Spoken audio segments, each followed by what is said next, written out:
صلی اللہ علیہ وسلم اور مشرکین عرب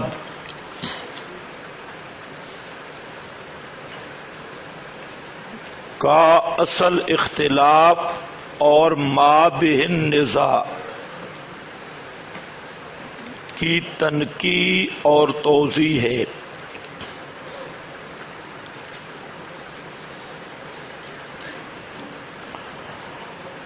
جب تک یہ بات سمجھ نہ آئے کہ نبی کریم صلی اللہ علیہ وسلم کا اور مشرکین عرب کا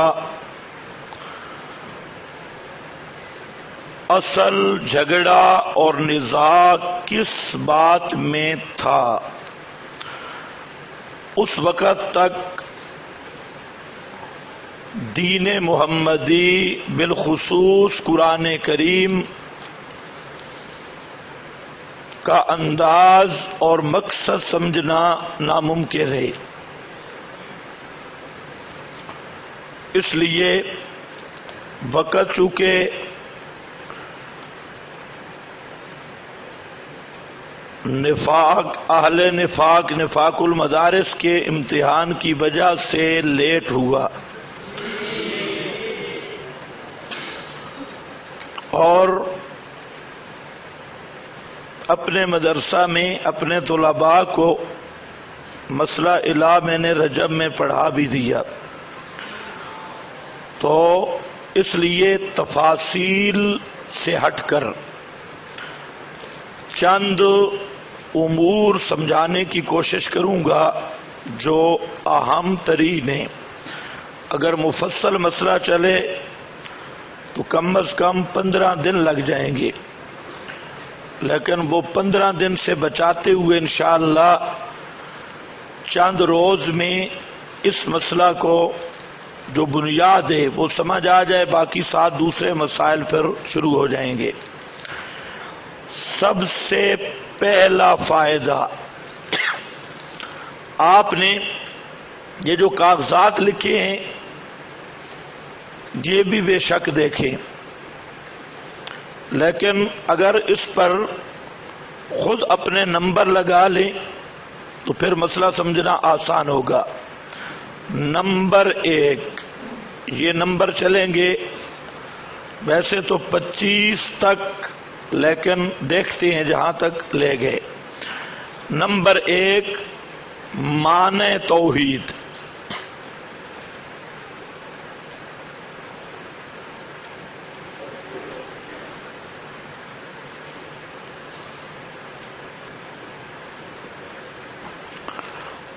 توحید کا لفظ وحد یوحد توحیدن باب تفعیل کا مصدر ہے،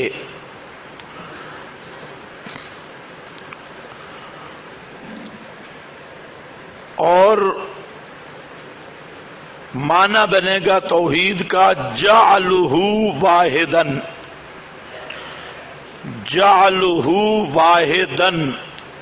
جہاں آپ کی عبارتیں ہیں وہاں نشان لگاتے جاؤ، مکمل عبارتوں کی وضاحت ابھی نہیں ہو سکتی، جتنا کچھ میں بیان کروں اس پہ نشان لگا لو۔ جعلہ واحدن،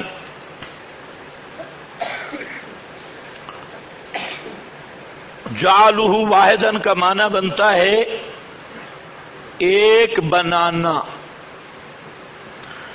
ایک بنانا، لیکن اس طرح کا ترجمہ یہاں مناسب نہیں، کیونکہ معاملہ ہے توحید باری کا، تو اللہ تعالی کو ہم نے ایک نہیں بنایا، جعلہ واحدن، اس لیے آپ کے پاس لکھا ہے اعتقدہ واحدن، جعلہ واحدن اعتقدہ واحدن، ایک عقیدہ، وحدانیت کا عقیدہ رکھنا، اور اللہ تعالی کی طرف وحدانیت کی نسبت کرنا.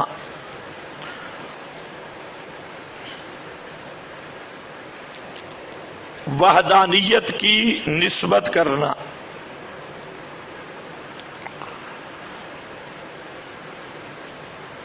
یہ ابن فارس کی اللغہ موجم اللغہ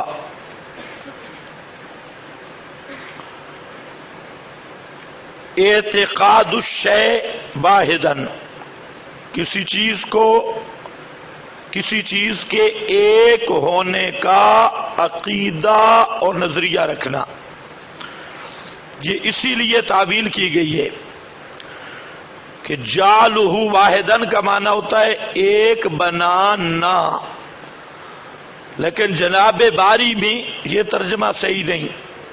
یہ ترجمہ تب صحیح ہوتا کہ ہم نے اللہ کو ایک بنایا ہوتا. اللہ خود بخود ایک ہے تو اب معنی ہوگا کہ اللہ کو ایک سمجھنا، اللہ کی وحدانیت کا عقیدہ رکھنا، وحدت کی نسبت اللہ تعالی کی طرف کرنا. یہ ہے لغوی معنی. اصطلاحی تعریف نمبر 2، توحید کا اصطلاحی معنی. یہاں ایک فائدہ سمجھے، کسی چیز کی اصطلاحی تعریف کے دو طریقے ہیں. ایک طریقہ یہ ہے کہ تعریف کو مقدم کیا جائے تقسیم پر.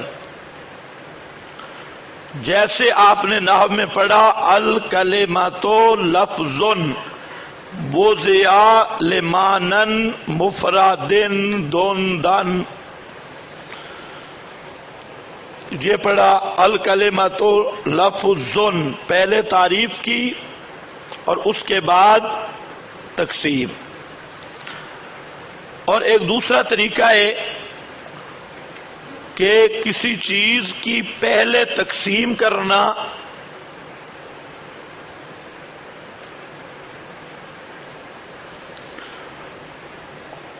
اور بعد میں تعریف کرنا. جیسے جنہوں نے مختصر المعانی پڑھی ہے،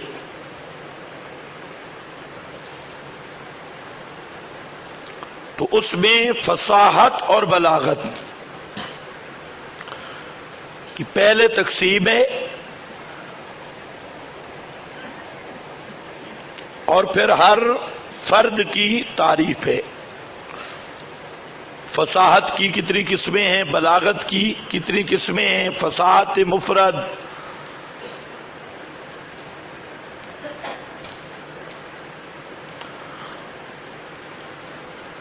او پڑھا ہے یا نہیں پڑھا؟ کلام، متکلم، پھر ہر ایک کی الگ الگ تعریف. یہ میں اس لیے کہہ رہا ہوں کہ ہمارے مشائخ نے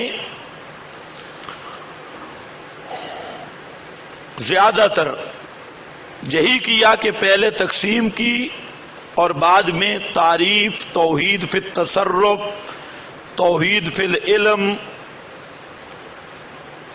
توحید فی السمع والبصر. اس پر اہل بدعت نے اعتراض کیا. وہ کہتے ہیں توحید کی جامع معنی تعریف بتاؤ. توحید کی جامع معنی. مفتی احمد یار نے لکھا ہے کہ 3 لفظ ایسے ہیں کہ کوئی دیوبندی وہابڑا ان کی تعریف نہیں کر سکتا. وہابڑا وہ بولتا ہے اہل حدیث کو، دیوبندی وہابڑا اس کی تعریف نہیں کر سکتا. ایک لفظ بدعت کا، ایک لفظ شرک کا، اور ایک لفظ توحید کا. یہ شرک بدعت توحید کہتے ہیں، یہ اس پر شور کرتے ہیں لیکن ان کو تعریف کر ہی نہیں سکتے. تو ہم کہتے ہیں مفتی صاحب کا کوئی حواری ان تین چیزوں کی کرے تعریف، توحید کی، شرک کی، اور اس تعریف میں مکہ کا مشرک تو مشرک ثابت ہو اور بریلوی مباحث ثابت ہوں لائیں. آپ نے میری بات سمجھی؟ ہم کہتے ہیں کرو تعریف کہ مکہ کا مشرک مشرک ثابت ہو اور بریلوی مباحث ثابت ہو، لاؤ.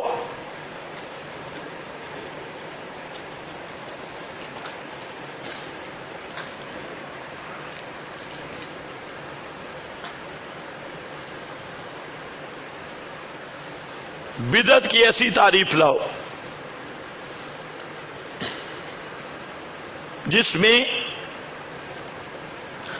شیعہ کی بدعات تو بدعات ثابت ہوں اور بریلویوں کی بدعات وہ معمولات اہل سنت ثابت ہوں. بریلویوں نے بدعات کا نام رکھا ہے معمولات اہل سنت. معمولات اہل سنت، ہر بدعت کو کہتے ہیں معمولات اہل سنت.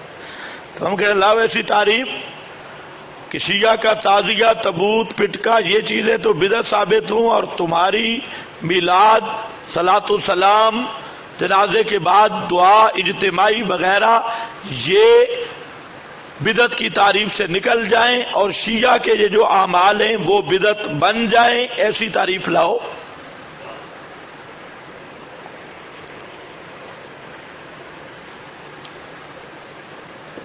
اچھا، ہمارے ہاں دونوں مٹیریل موجود ہیں، اس لحاظ سے ہم خود کفیل ہیں. توحید کی تعریف پہلے کرنی ہے، ہم حاضر ہیں. توحید کی تقسیم پہلے کرنی ہے، ہم حاضر ہیں. شرک کی تعریف پہلے تقسیم بعد تب بھی ہم حاضر ہیں، اور شرک کی تقسیم پہلے تعریف بعد تب بھی ہم حاضر ہیں.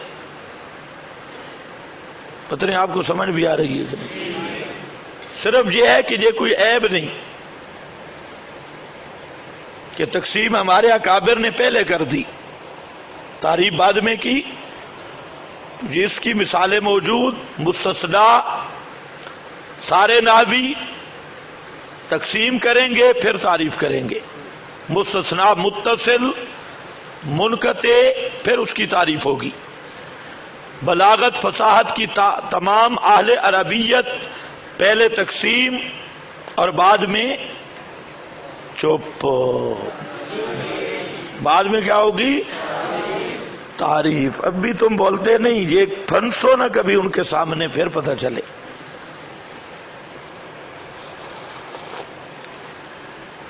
یہاں آپ کے پاس دو تعریفیں لکھی ہیں، لیکن نوٹ لکھ لو. وہ جان بوجھ کے میں نے یہاں نہیں لکھی. بعض وہ چیزیں ہیں جو کوڈ میں رہنی چاہیے کیونکہ یہ ہمارے کاغذ ہر جگہ پہ پہنچتی ہے. وہ ہے شرع مقاصد.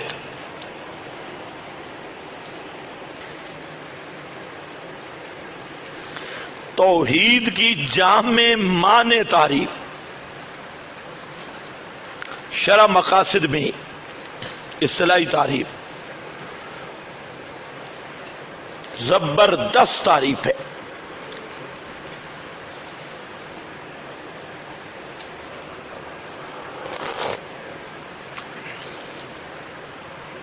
نوٹ کر لو، شرع مقاصد. وہ لفظ کوڈ میں رہنے دو، بوقت ضرورت کام آتی ہیں. شرح مقاصد میں بہترین تعریف ہے، بہترین. یہاں آپ کے پاس الحجہ فی بیان اللجہ اسبانی کی ہوبا افراد اللہ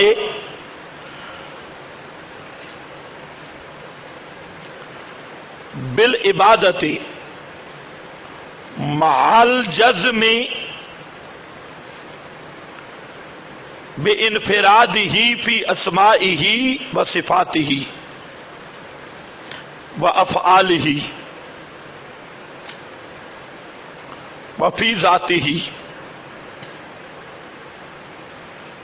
بس جہاں تک یہ پوری ہے تعریف. فلاح جو ہے فلاح اسی کی توضیح ہے.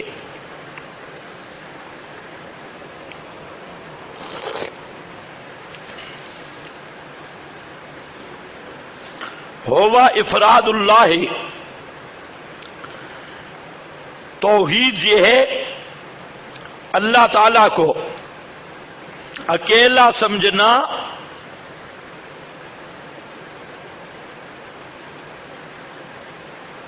عبادت میں، ساتھ عبادت کے یعنی عبادت میں مع الجزم ساتھ عقیدہ کے. جازم اعتقاد ہے، مع الجزم ساتھ عقیدہ کے کہ وہ اپنے اسماء صفات افعال اور ذات میں منفرد ہے. اپنے اسماء صفات افعال ذات میں منفرد ہے. یہ جامع تعریف ہے، کوئی فرد نہیں چھوڑا. اپنے اسماء افعال صفات اور ذات میں اکیلا ہے.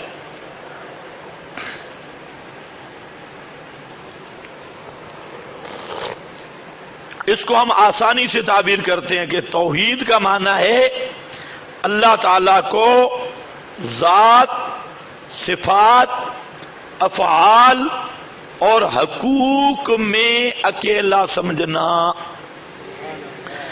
ذات، صفات، یار بولتے ہو مہربانی کر کے، ذات، صفات، حقوق کیا ہے؟ وہی بالعبادہ، یہ اللہ کا حق ہے. اب اس میں عبادت کی جمیع انواع آ گئی تو ہم نے لفظ استعمال کیا حقوق. اس پر یہ ماخذ الحجہ میں موجود ہے. آگے ہے بے انفراد کا کیا معنی؟ فلا نظیر لہ ولا مثیل لہ فی ذلک کلہ. اللہ کے ناموں کی نظیر بھی نہیں، صفات کی مثیل بھی نہیں، ذات کی مثیل بھی نہیں، صفات کی مثیل بھی نہیں. اشارہ ہے لیسا کمثلہ شیء وہو السمیع کی طرف، اسی کی طرف اشارہ ہے. لا نظیر لہ ولا مثیل لہ فی ذلک کلہ. یہ جو تعریف ہے توحید کی، یہ تعریف پہلے ہو گئی اور اندر اشارہ ہوگی یا توحید کی تقسیم کی طرف بھی. توحید فی الاسماء والصفات، توحید فی العبادت، توحید فی الافعال، توحید فی الذات. یہ تو تعریف کے اندر یہ چیزیں آ گئیں. بس آگے دوسرا ہے طریق الہدایہ.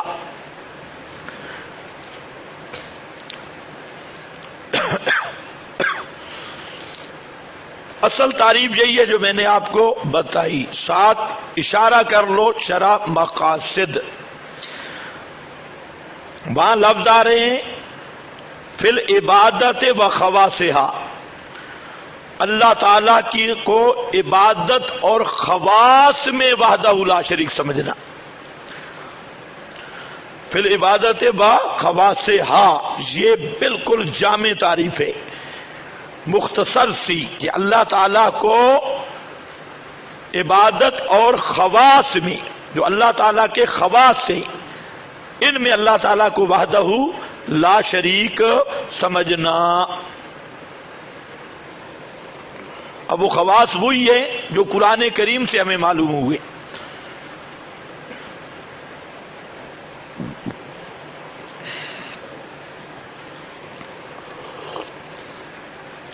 جہاں پر آیا ہوگا اعتقاد تفردہ فی ربوبیتہ وَأُلُوہِیَتِہ وَأَسْمَائِہ وَصِفَاتِہ،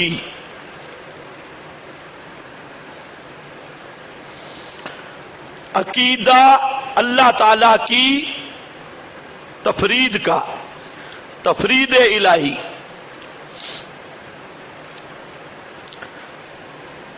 اس کی ربوبیت میں یعنی توحید ربوبیت، اور الوہیت میں توحید الوہیت، اسماء اور صفات میں تو التوحید فی الاسماء والصفات.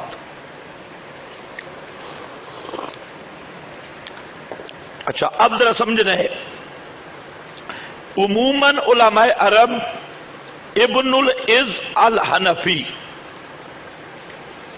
کا وہ جو عقیدہ طحاویہ کی شرح ہے، اس میں بھی اس کے ساتھ کی تعریف موجود ہے توحید کی. ابن العز الحنفی شارح عقیدہ طحاویہ،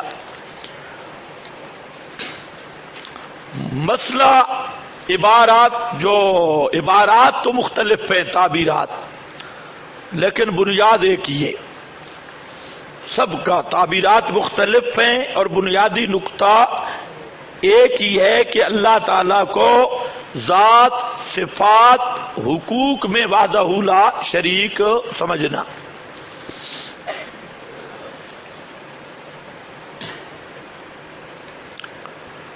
اس کے بعد عام علماء عرب وہ توحید کی 3 قسمیں تقسیم جب کرتے ہیں، 3 قسمیں بناتی ہے. توحید فی العبادہ، توحید فی الربوبیہ، دوسرا توحید فی العبادہ یعنی الوہیہ، اور تیسرا توحید فی الاسماء والصفات. یہ محمد بن عبد الوہاب النجدی رحمہ اللہ اور حنبلی علماء، یا میں نے آپ کو ابن العز کا حوالہ دیا، یہ حنفی ہے، اس نے بھی یہی تقسیم کی ہے. اور ایک تعبیر ہے ہمارے حضرات کی،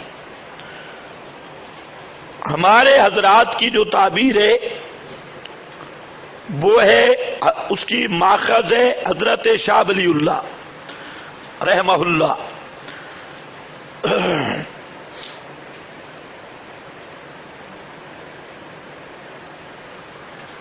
ابھی جو ہم ایک تعبیر کریں گے، آپ کے پاس لکھا ہے توحید کے مراتب.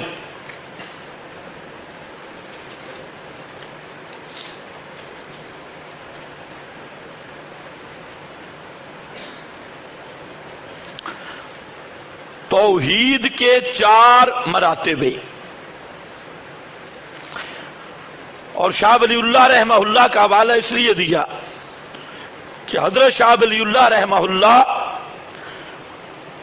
بڑے صغیر کے جتنے مسالے کے سب کے منتہل اسانید ہیں، منتہل اسانید.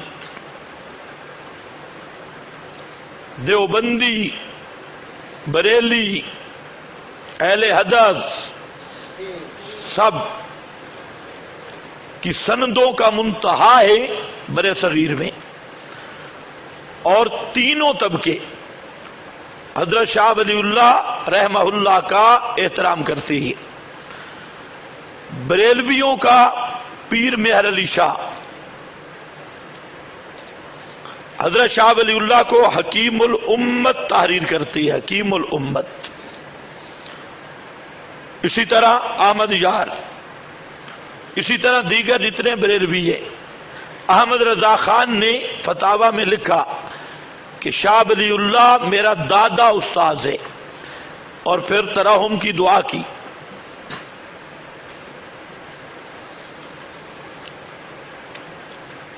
مولوی عمر اشروی نے مقیاس حنفیت میں لکھا کہ شاہ ولی اللہ پہلے تو سنی تھا، لیکن عرب گیا تو وہابی بن کے آیا، اور سب لوگوں نے شاہ ولی اللہ کو کافر پھر کہنا شروع کیا. تو یہ عمر اشروی کا رائے ہے. باقی بریلوی سب کے سب ان کا احترام کرتی ہے. دیوبندی تو ویسے ہی حضرت شاہ ولی اللہ کے مداح ہیں اور اہل حدیث.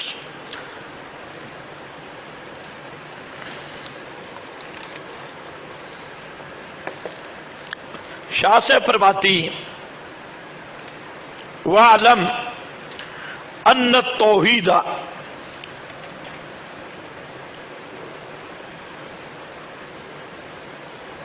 یہ کمپیوٹر کی گڑبڑ ہے، للتوحید،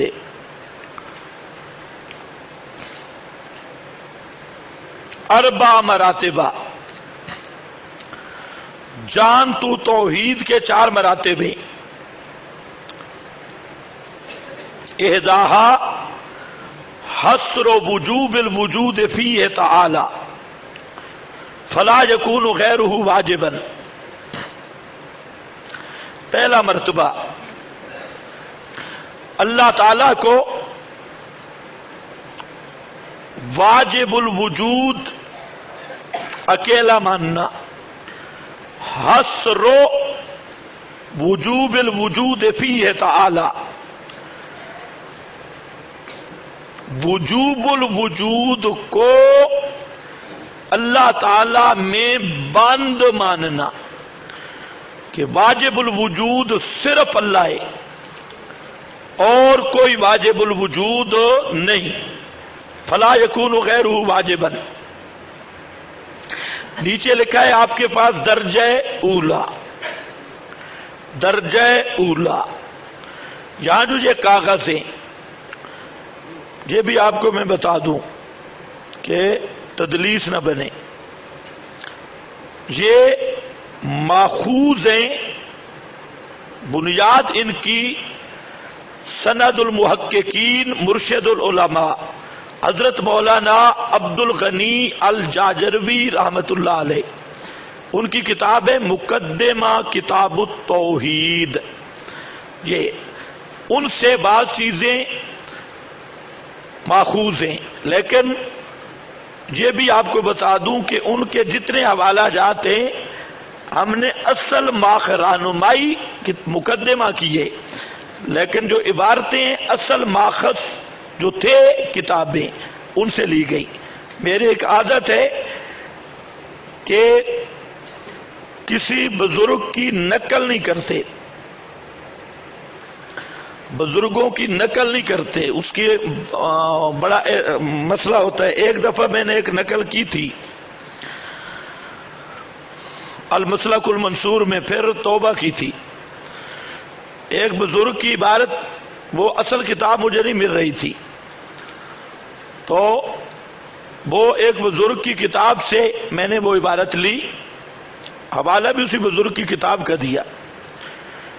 بعد میں مجھے اصل کتاب مل گئی، ابھی کتاب شائع نہیں ہوئی تھی المسلک. تو اصل جب کتاب ملی، جب میں نے حوالے میں لائے تو زمین آسمان کا فرق تھا. اس دن سے ہم نے طے کیا کہ بس جب تک اصل کتاب نہ ہو، حوالہ خصوصاً جو اس فیلڈ کا آدمی ہے، مناظرہ کے میدان کا، تو کبھی سنی سنائی چاہے جتنا بڑا بزرگ حوالہ دے رہا ہو، جب تک اصل دیکھ نہ لو کبھی حوالہ نہ دو،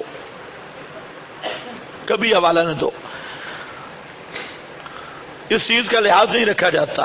تو حوالے ہم نے اصل بھی لیے اور اس میں کچھ اضافات کیے، لیکن ہماری رہنمائی اس طرز کی حضرت جاجروی رحمت اللہ علیہ، اللہ ان کے درجات بلند کرے، طرز جو ان کی ہے، طرز آگے چل کے ہماری طرز تھوڑی بدل بھی جائے گی، ہمارا روٹ جدا ہو جائے گا، لیکن ابتداءً یہ مراتب توحید۔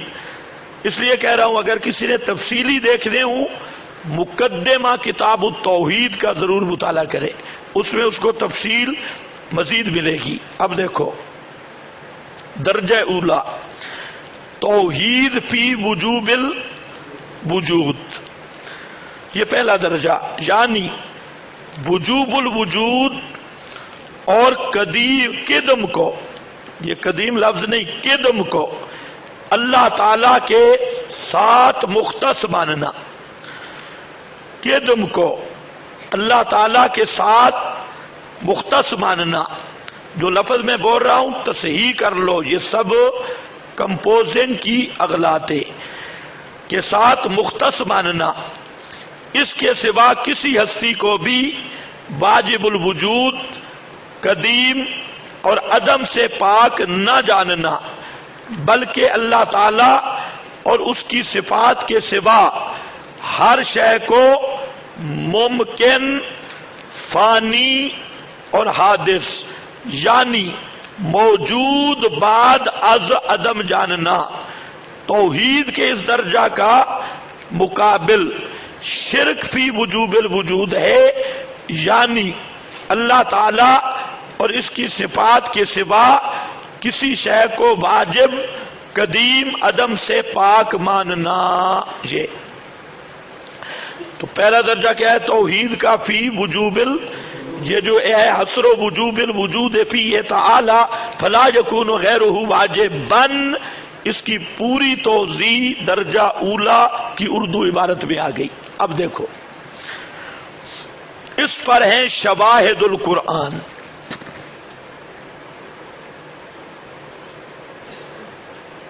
یہ اس لیے کہہ رہا ہوں، ذرا توجہ کرو،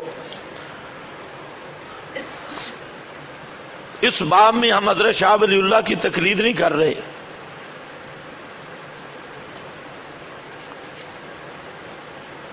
سمجھ رہے ہو یا نہیں؟ کوئی کہے ہو جی بزرگوں کا حوالہ دیا، یہ مسئلہ قرآن میں، اس لیے جہاں آ رہے ہیں شواہد القرآن۔ اچھا دلائل قرآنی کیوں نہیں آئے؟ شواہد یہ بھی ہمارے حضرت جاجروی رحمہ اللہ کی اصطلاح ہے، شواہد القرآن یہ۔ لیکن ایک بات ذہن میں رکھ لو، امام رازی رحمہ اللہ نے ایک بات چھیڑی تفسیر کبیر میں کہ مسئلہ توحید یہ نظری ہے یا بدی ہے۔ اس پر تو امام رازی کا خیال یہ ہے کہ یہ بدی مسئلہ ہے، اور آپ سمجھتے ہیں کہ دلیل لائی جاتی ہے نظری مسئلہ کے لیے، نظری مسئلہ، اور بدی ہو تو اس کے لیے دلیل نہیں ہوتی، شواہد ہوتی ہے۔ اس کے لیے کیا لایا جاتا ہے؟ شاہد، شواہد لائی جاتی ہے۔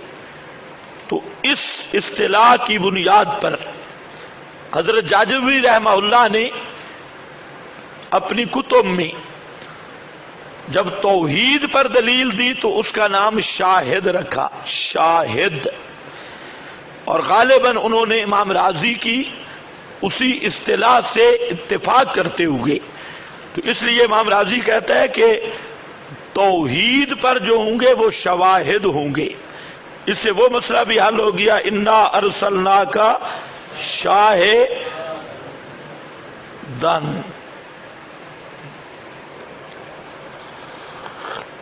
اچھا شواہد القرآن، شاہد نمبر 1 کل شیء ہالک الا وجہہ، سورۃ القصص آیت نمبر 88۔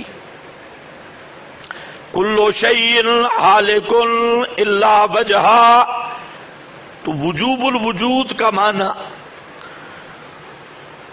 کہ وہ ذات جو ابتدا سے بھی پاک، انتہا سے بھی پاک، ابتدا انتہا کے دونوں نقطوں سے پاک، اور جتنی مخلوق ہے اس کی ابتدا بھی ہے، اس کی انتہا بھی ہے،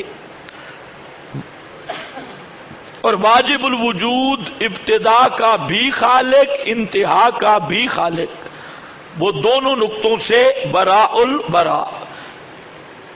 کل شیء ہالک الا وجہہ، اس پر علامہ ابو سعود کا حوالہ ہے، فرماتے ہیں فإنما أداه کائنا ما کان،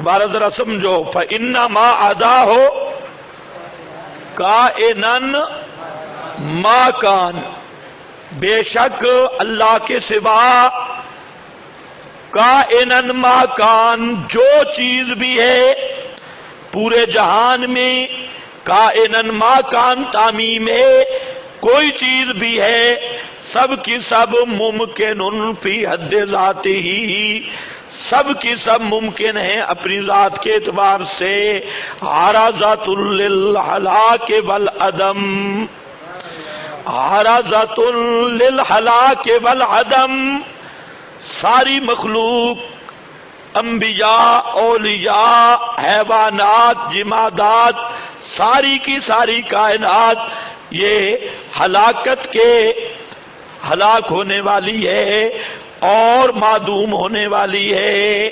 یہ سارا جہان نہیں تھا، اللہ نے پیدا کیا، ایک ایک ذرہ جہان کا اللہ نے بنایا، پھر ایک وقت آئے گا یہ سب معدوم ہونے والے ہیں، سب پہ ہلاکت طاری ہونے والی ہے۔ از ابو سعود، تفسیر ابو سعود، یہ حنفی عالم ہے، بہترین بات کی ہے۔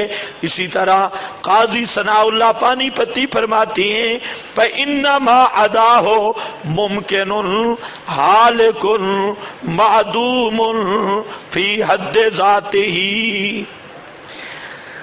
سن رہے ہو؟ فإنما أداه، بے شک اللہ تعالی کے سوا جو چیز بھی ہے وہ ممکن، ممکن کا کیا معنی؟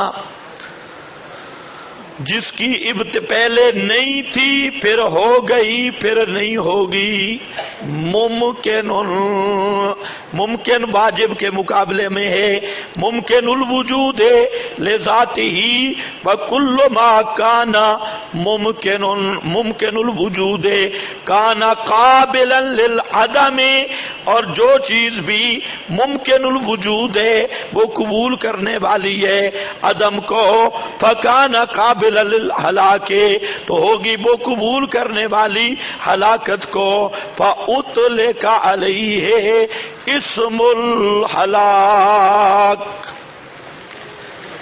نظرا الی ھذا الوجہ، واہ راضی واہ، اللہ تجھ پہ راضی ہو۔ زبردست عبارت امام راضی کی، فرماتے ہیں فإن کل ما أداه، اللہ تعالیٰ کے سوا جتنا جہان اور جہان کی جتنی چیزیں ہیں سب کی سب ممکن الوجود ہے، سب کیا ہیں؟ ممکن الوجود لذاتہ، ایک وکل ما کان ممکن الوجود کان قابلا للعدم، ہر وہ چیز جو ممکن الوجود ہو وہ عدم کو قبول کرتی ہے، فکانا، تو ہر چیز ہلاکت کو قبول کرے گی۔ اس لیے اللہ نے فرمایا کل شیء ہالک الا وجہہ، یہ تفسیر کبیر کی عبارت ہے، اور فرمایا فإنما أداه ممکن حالق فی حد ذاتہ معدوم۔ علامہ بیضاوی بھی یہی کہتے ہیں کہ اللہ تعالیٰ کے سوا ہر چیز ممکن حالق ہے، اپنی ذات کے اعتبار سے معدوم ہونے والی ہے۔ اور فرمایا یہ روح المعانی علامہ علوسی فرماتے ہیں کل موجود فی وقت من الاوقات سیہلک بعد وجودہ۔ حالق کا معنی یہ ہے کل موجود فی وقت من الاوقات، ہر موجود چیز کسی نہ کسی وقت یہ ہلاک ہونے والی ہے وجود کے بعد سوا ذات باری تعالیٰ کے۔ روح المعانی تو یہ پہلا شاہد القرآن تھا، قرآن کریم کی شہادت، اور دوسرے کو ہم تعبیر کرتے ہیں فہم سلف کے ساتھ۔ فہم سلف، یہ جو حوالے ہیں ان کو کیا کہا جاتا ہے؟ فہم سلف۔ سلف میں نے کہہ دیا لیکن سلف بولا کرو لام کے فتح کے ساتھ۔ سلف کا معنی بڑا غلط بنتا ہے، سلف ٹھیک ہے۔ ہاں بھائی، جیسے خلف اور خلف، اسی طرح سلف اور سلف۔ اہل حدیث اپنے آپ کو کہتے ہیں سلفی، میں بالکل ٹھیک ہے، سلفی ہو۔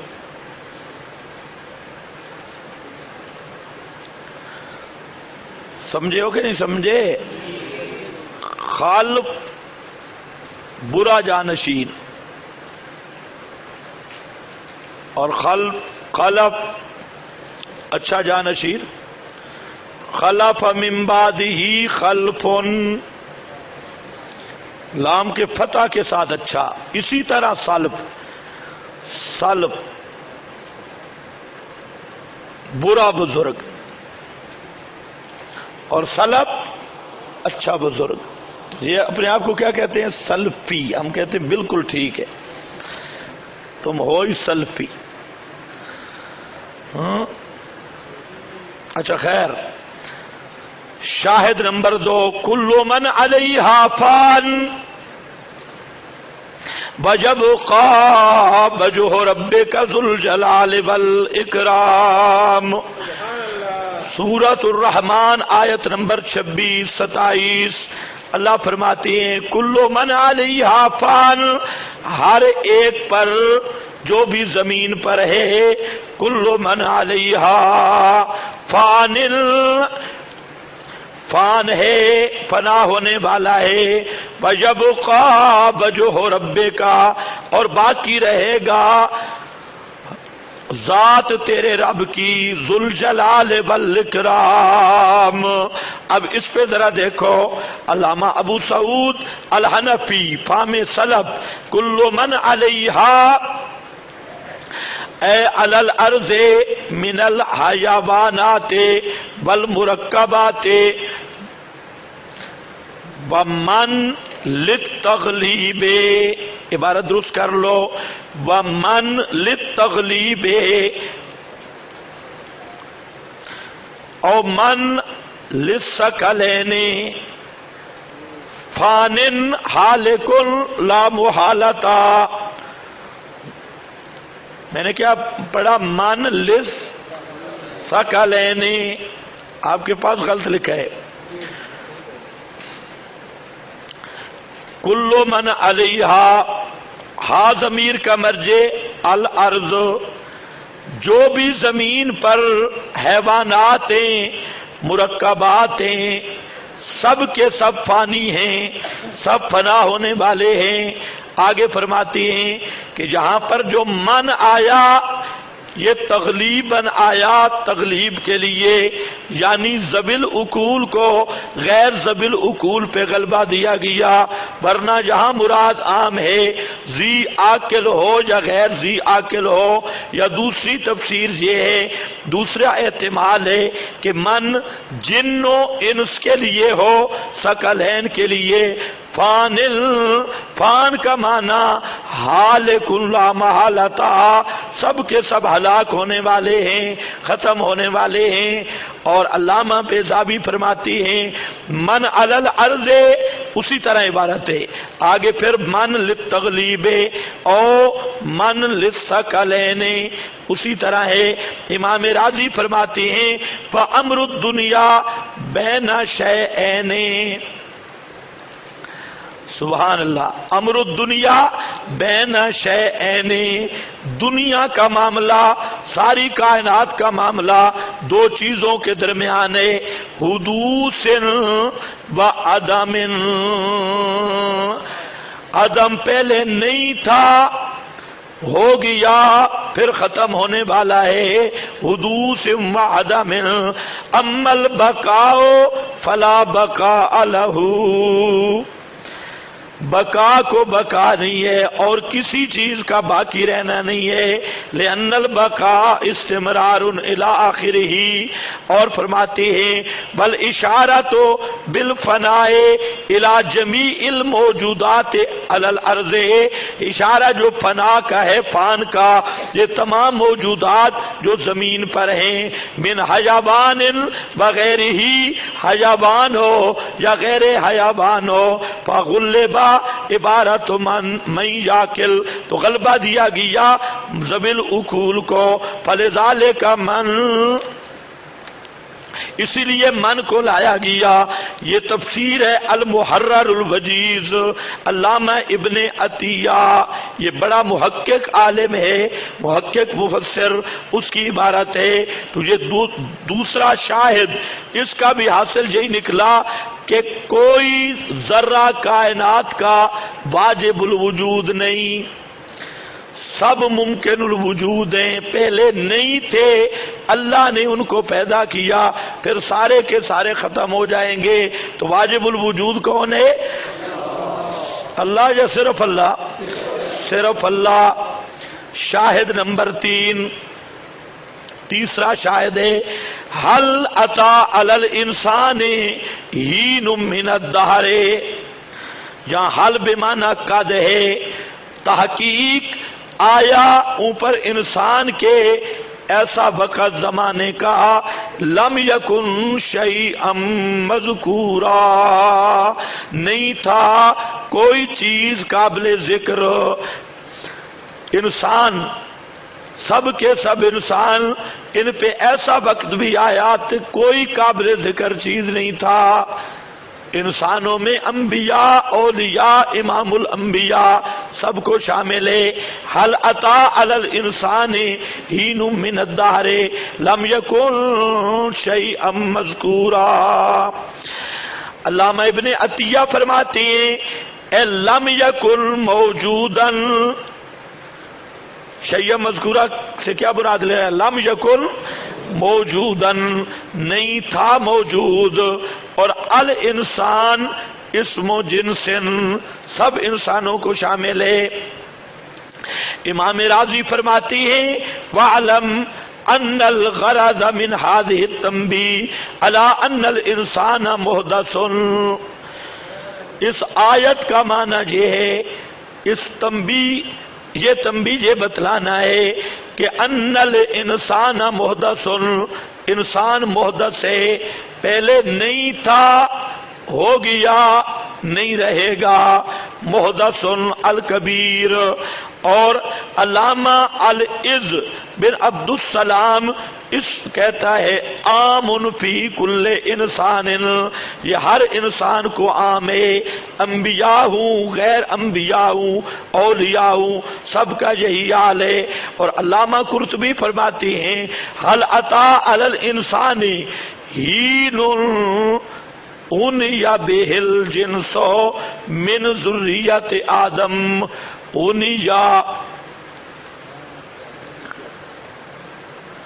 اچھا یہ تبلیغی ٹوپی والا سو رہا ہے، بندہ تو بڑا شریف ہے۔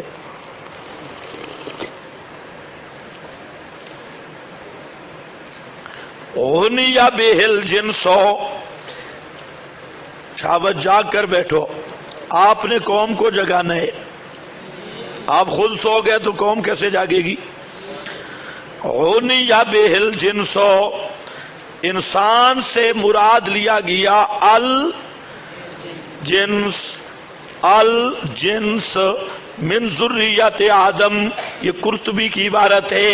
تو الانسان عام ہے یا خاص ہے؟ انبیاء کو شامل ہے، امام الانبیاء سب کو شامل، سب کا یہی حال کہ لم یکن شیئا مذکورا، کچھ بھی نہیں تھا، نہ روح تھا نہ جسم تھا، اللہ نے عدم سے وجود بخشا۔ امام راضی فرماتے ہو گیا ان الانسان محدث، آگے حدیث ہے۔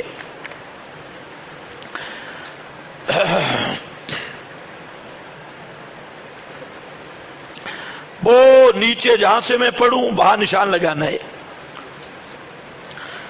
بنو تمیم کا وفد آیا رسول اللہ صلی اللہ علیہ وسلم کے پاس، قالوا قد قبلنا یا رسول اللہ، قالوا جئنا کا، کہنے لگے اللہ کے رسول ہم آپ کے پاس آئے، نسألو کا، ہم آپ سے سوال کرتے ہیں، ان ھذا الامر، اس جہان کے متعلق، ان ھذا الامر، اس جہان کے متعلق ہم سوال کرتے ہیں۔ قال، آپ نے فرمایا، کان اللہ، اللہ تھا، ولم یکن شیء غیرہ، اور اللہ کے سوا کوئی چیز بھی نہیں تھی۔ لم یکن شیء، اللہ کے سوا کوئی چیز نہیں تھی۔ کان اللہ، اللہ تھا، ولم یکن شیء غیرہ، اللہ کے سوا اور کوئی چیز نہیں تھی۔ وکان عرشہ علی الماء، اس کا معنی یہ ہے اوپر عرش تھا، نیچے صرف پانی تھا۔ اللہ کا یہ معنی ہے پانی کے علاوہ کچھ نہیں تھا، اوپر عرش تھا نیچے پانی تھا۔ وَكَتَبَ فِي الذِّكْرِ كُلَّ شَيْءٍ وَخَلَقَ السَّمَاوَاتِ وَالْأَرْضَ فَنَادَى مُنَادٍ ذَهَبَتْ، بس یہ یہاں تک ہمارا مقصد ہے۔ کان اللہ ولم یکن شیء غیرہ وکان عرشہ علی الماء۔ آپ نے یہاں تک جب بیان کیا نا، تو وہ جو بنو تمیم کا وفد آیا تھا ان کی اونٹنی بھاگ گئی، تو وہ کہتے ہیں ذابت ناقتوں کا، اس نے پیچھے کہا کہ تو ادھر مسئلے میں لگا ہے، تیری اونٹنی تو بھاگ گئی ہے۔ تو کہتا ہے فن تلک، تو ہاں میں اونٹنی کے پیچھے چلا گیا۔ راوی کہتا ہے اونٹنی کے پیچھے گیا تو فواللہ لوددت انی کنت ترکتھا، ہائے خدا کی قسم میں یہ چاہتا، اب مجھے یہ تمنا ہے کاش میں اونٹنی کو جانے دیتا اور اگلی بات سن لیتا کہ آپ نے کیا فرمایا۔ تو خیر ہمارا مقصد حل ہو گیا کہ کان اللہ ولم یکن شیء مادۃ عامہ، پھر شیء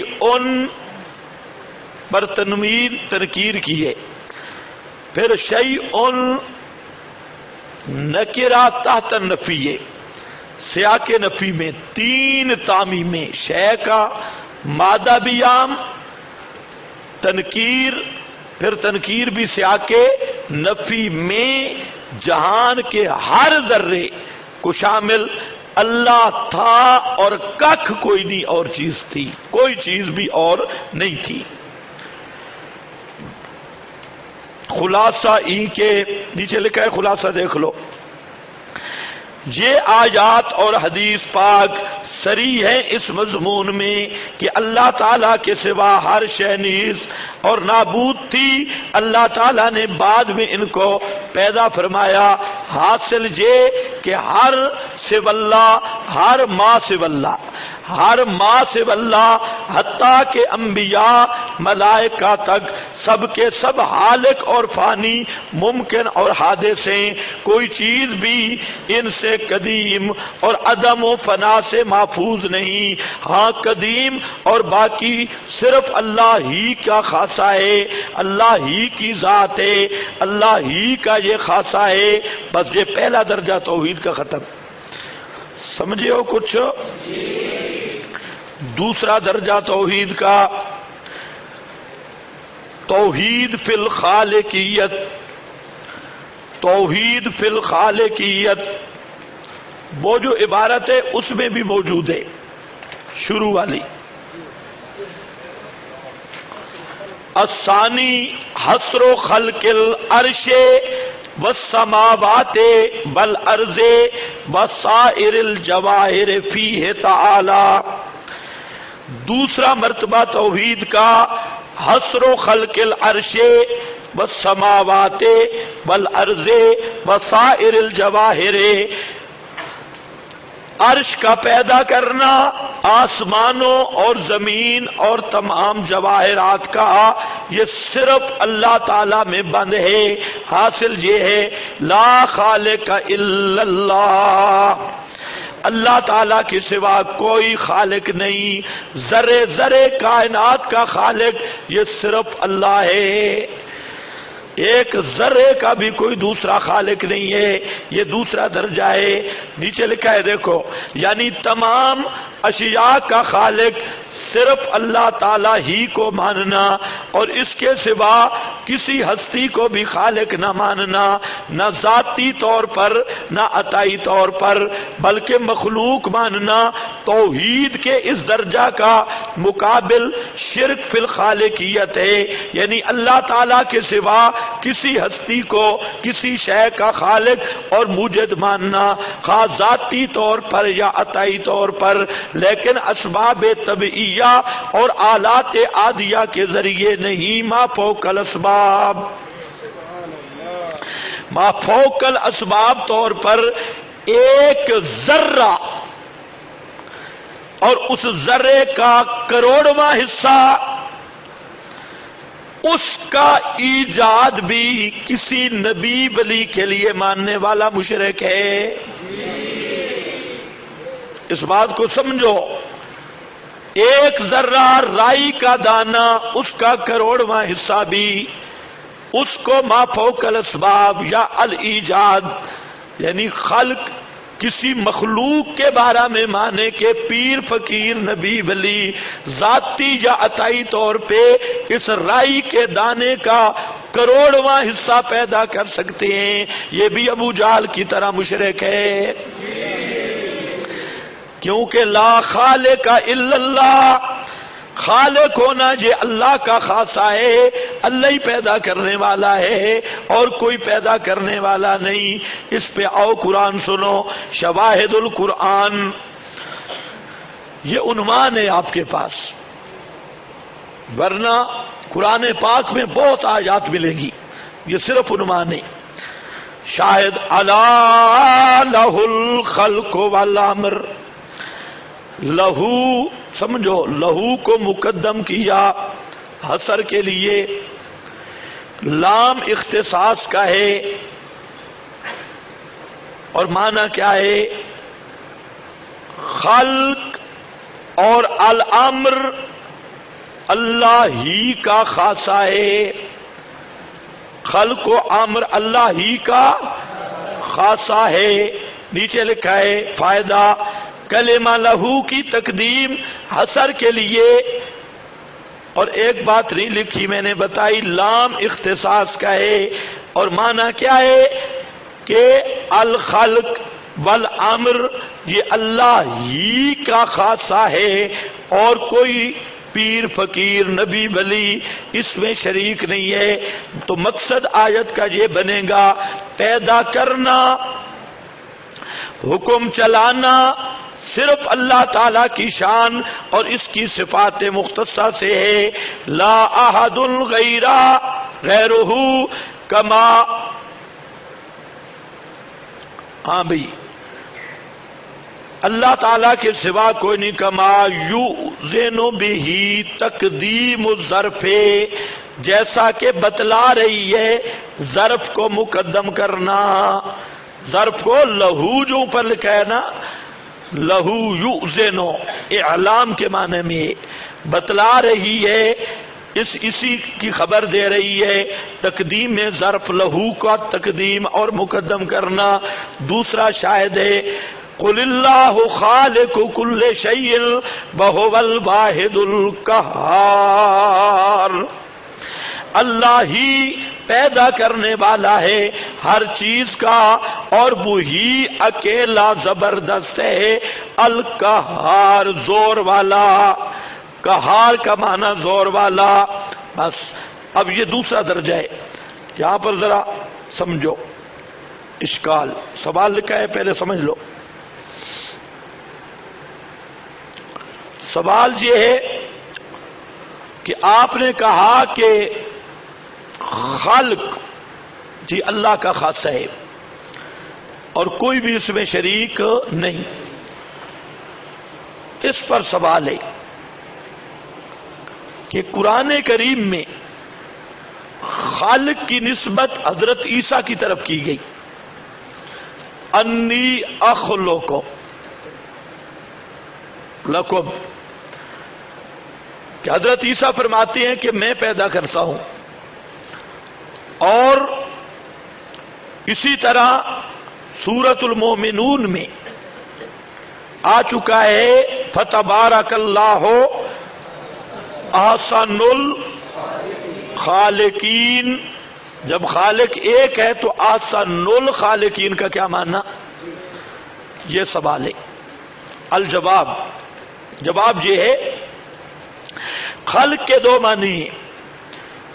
میری طرف دیکھو، چھوڑو کاغذ. خلق کے دو معنی ہیں. خلق کا ایک معنی ایجاد ما فوق الاسباب، ایجاد ما فوق الاسباب. اور خلق کا دوسرا معنی ہے التصویر تحت الاسباب. تو خلق اللہ کی صفت خاصہ ہے، لیکن وہ خلق کون سا معنی؟ ایجاد ما فوق الاسباب. اور جو التصویر والتقدیر، صورت بنانا تحت الاسباب، یہ اللہ تعالیٰ کا خاصہ ہے ہی نہیں، یہ مخلوق میں پایا جاتا ہے. جیسے آپ کیمرے سے تصویریں بناتے ہیں، کوئی مشین سے تصویریں بناتا ہے، کوئی ہاتھ سے نقش و نگار بناتا ہے. تو خلق کے دو معنی ہیں. ایک خلق ہے تحت الاسباب. تحت الاسباب کا معنی تصویر بنانا، نقشہ بنانا. اور ایک خلق ہے الایجاد ما فوق الاسباب، کسی چیز کو نیست سے ہست کرنا، کسی چیز کو عدم سے وجود میں لانا. تو یہ خلق اللہ تعالی کا خاص ہے. اب دیکھو سوال بھی پڑھو جواب بھی. اگر خالقیت باری تعالیٰ کی صفات مختصہ میں سے ہے تو اس بنا پر غیر خدا کو خالق ماننا شرک ہوا. حضرت مسیح علیہ السلام نے خالق کی نسبت اپنی طرف کر کے کیوں فرمایا انی اخلق لکم من الطین؟ اور اللہ تعالیٰ نے فرمایا فتبارک اللہ احسن الخالقین.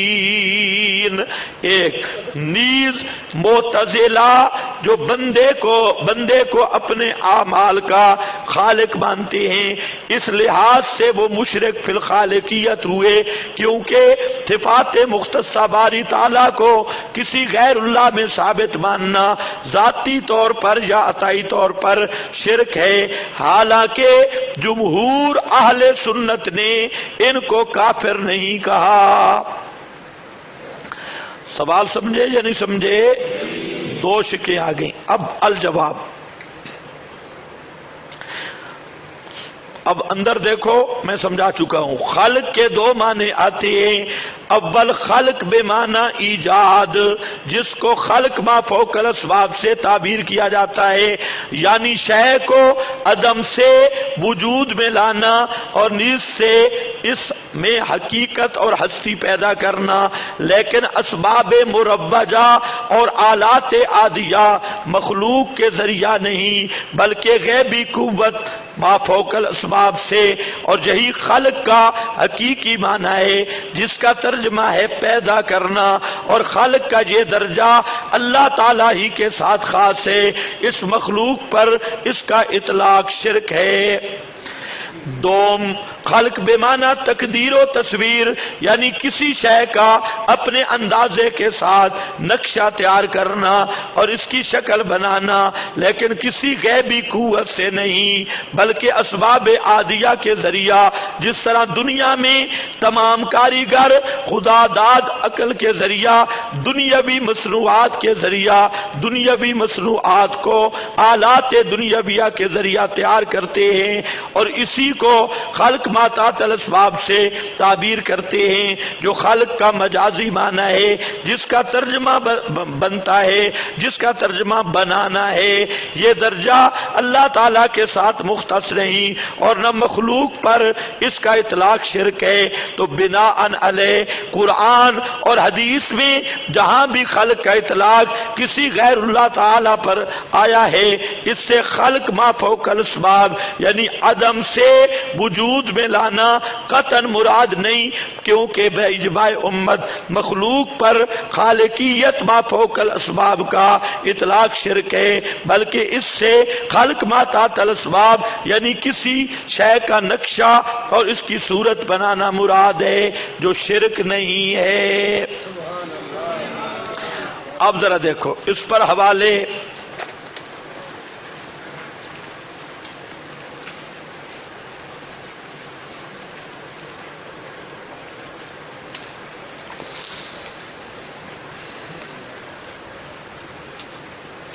علامہ آلوسی فرماتے ہیں والخلق الاختراع بلا مثال، یہ پہلا معنی ہے جس کی ہماری تعبیر ہے ایجاد۔ تو الاختراع الایجاد بلا مثال ایک، وَيَكُونُ بِمَعنَى التَّقْدِيرِ وَيَكُونُ بِمَعنَى التَّقْدِيرِ، اور خلق کا معنی التقدیر بھی ہوتا ہے، بمعنی التقدیر تقدیر اور تصویر، وَعَلَى الْأَوَّلِ لَا يَتَّصِفُ بِهِ سِوَاهُ سُبْحَانَهُ، جو پہلا معنی ہے خلق کا الاختراع الایجاد والا،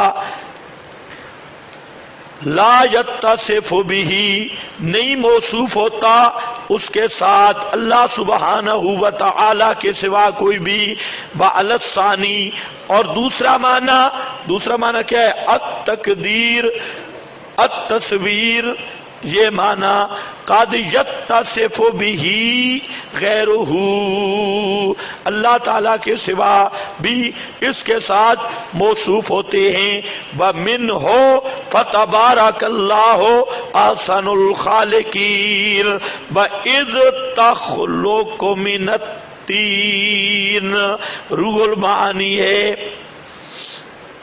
دوسرا حوالہ بل مراد بالخلق التصویر بل ابراز، ابرار نہیں ہے، ابراز، المراد بالخلق التصویر بل ابراز علی مقدار معین لل ایجاد من العدم، لل ایجاد من العدم، ایجاد والا معنی مخلوق پر نہیں بولا جاتا، مخلوق پر جو بولا جاتا ہے وہ التصویر التقدیر روح المعانی ہے۔ اب رہا مسئلہ معتزلہ کی عدم تکفیر کا، جواب سنو۔ معتزلہ کی تکفیر کا مسئلہ ہے اختلافی۔ بعض اہل سنت نے تو یہ کہا ہے کہ معتزلہ مجوس سے بڑے مشرک ہیں، اتنے مشرک مجوسی نہیں جتنے معتزلہ ہیں، اور مجوس و هذه الامہ معتزلہ آج انہوں نے شرح قائد پڑھی ہے، وہاں وہ یہ بات پڑھتی ہے کہ مجوس سے بھی بڑے مشرک ہیں۔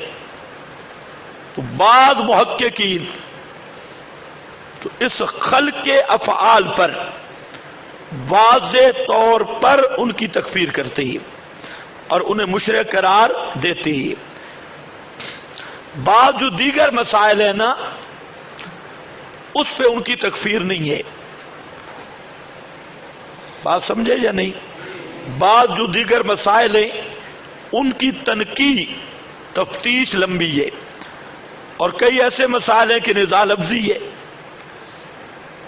کئی ایسے مسائل ہیں کہ وہ عام تعبیری چیزوں میں اختلاف ہے، بعض ضمنی مسائل ہیں، لیکن یہ جو مسئلہ خلق والا ہے اس مسئلے پر ہمارے اہل سنت کے بعض محققین نے ان کی تکفیر بھی کی اور انہیں مشرک بھی کہا، تو ان محققین پر یہ اعتراض وارد ہی نہیں ہوتا۔ اب بعض حضرات نے تکفیر نہیں کی، اچھا نہیں کی، اس بات کو بھی سمجھو، تکفیر کا مسئلہ اہل سنت کے ہاں ایک عبارت آ گئی امام ابو حنیفہ رحمت اللہ علیہ کی، اور وہ مشہور جو عبارت ہوئی وہ ناقص عبارت تھی، اصل عبارت جو تھی کامل وہ مشہور نہ ہوئی۔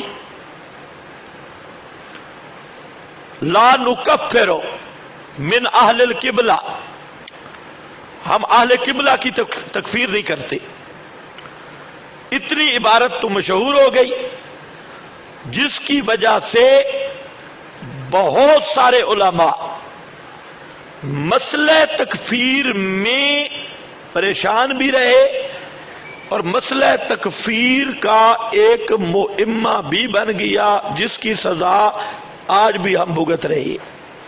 یہ جو مفتیان کرام ہیں وہ انہی کتابوں کو فوجی کا خط سمجھ کے پڑھتے ہیں کہ بیوی نے لکھا تھا میں بیوہ ہو گئی ہوں، اور اسی پر وہ پکی۔ تو یہ ایک مسئلہ ہے، انشاءاللہ میرا ارادہ ہے اس سال کہ مسئلہ تکفیر کی حدود پر میں گفتگو کروں، کہ مسئلہ تکفیر کچھ ہمارے ساتھی بھی زیادتیاں کرتی ہے، بعد میں سننے میں آیا یہ بھی جہاں فتویٰ نہیں لگانا ہوتا ٹھوک دیتی ہے، تو بے احتیاطی ہوتی ہے۔ یا ہماری حضرت مولانا محمد طاہر رحمہ اللہ سے کسی نے پوچھا کہ آپ کے طالب علم فتوے بڑے لگاتی ہے، تو حضرت شیخ نے کہا کہ جب میں مسئلہ بیان کرتا ہوں تو یہ سوئے ہوتی ہے، اور جب میں فتویٰ لگاتا ہوں تو اس وقت یہ جاگ رہے ہوتے ہیں، تو مسئلہ بھول جاتے ہیں، فتویٰ انہیں یاد رہ جاتا ہے۔ تو آپ میں بھی کئی ایسے بیماریاں ہوں گی،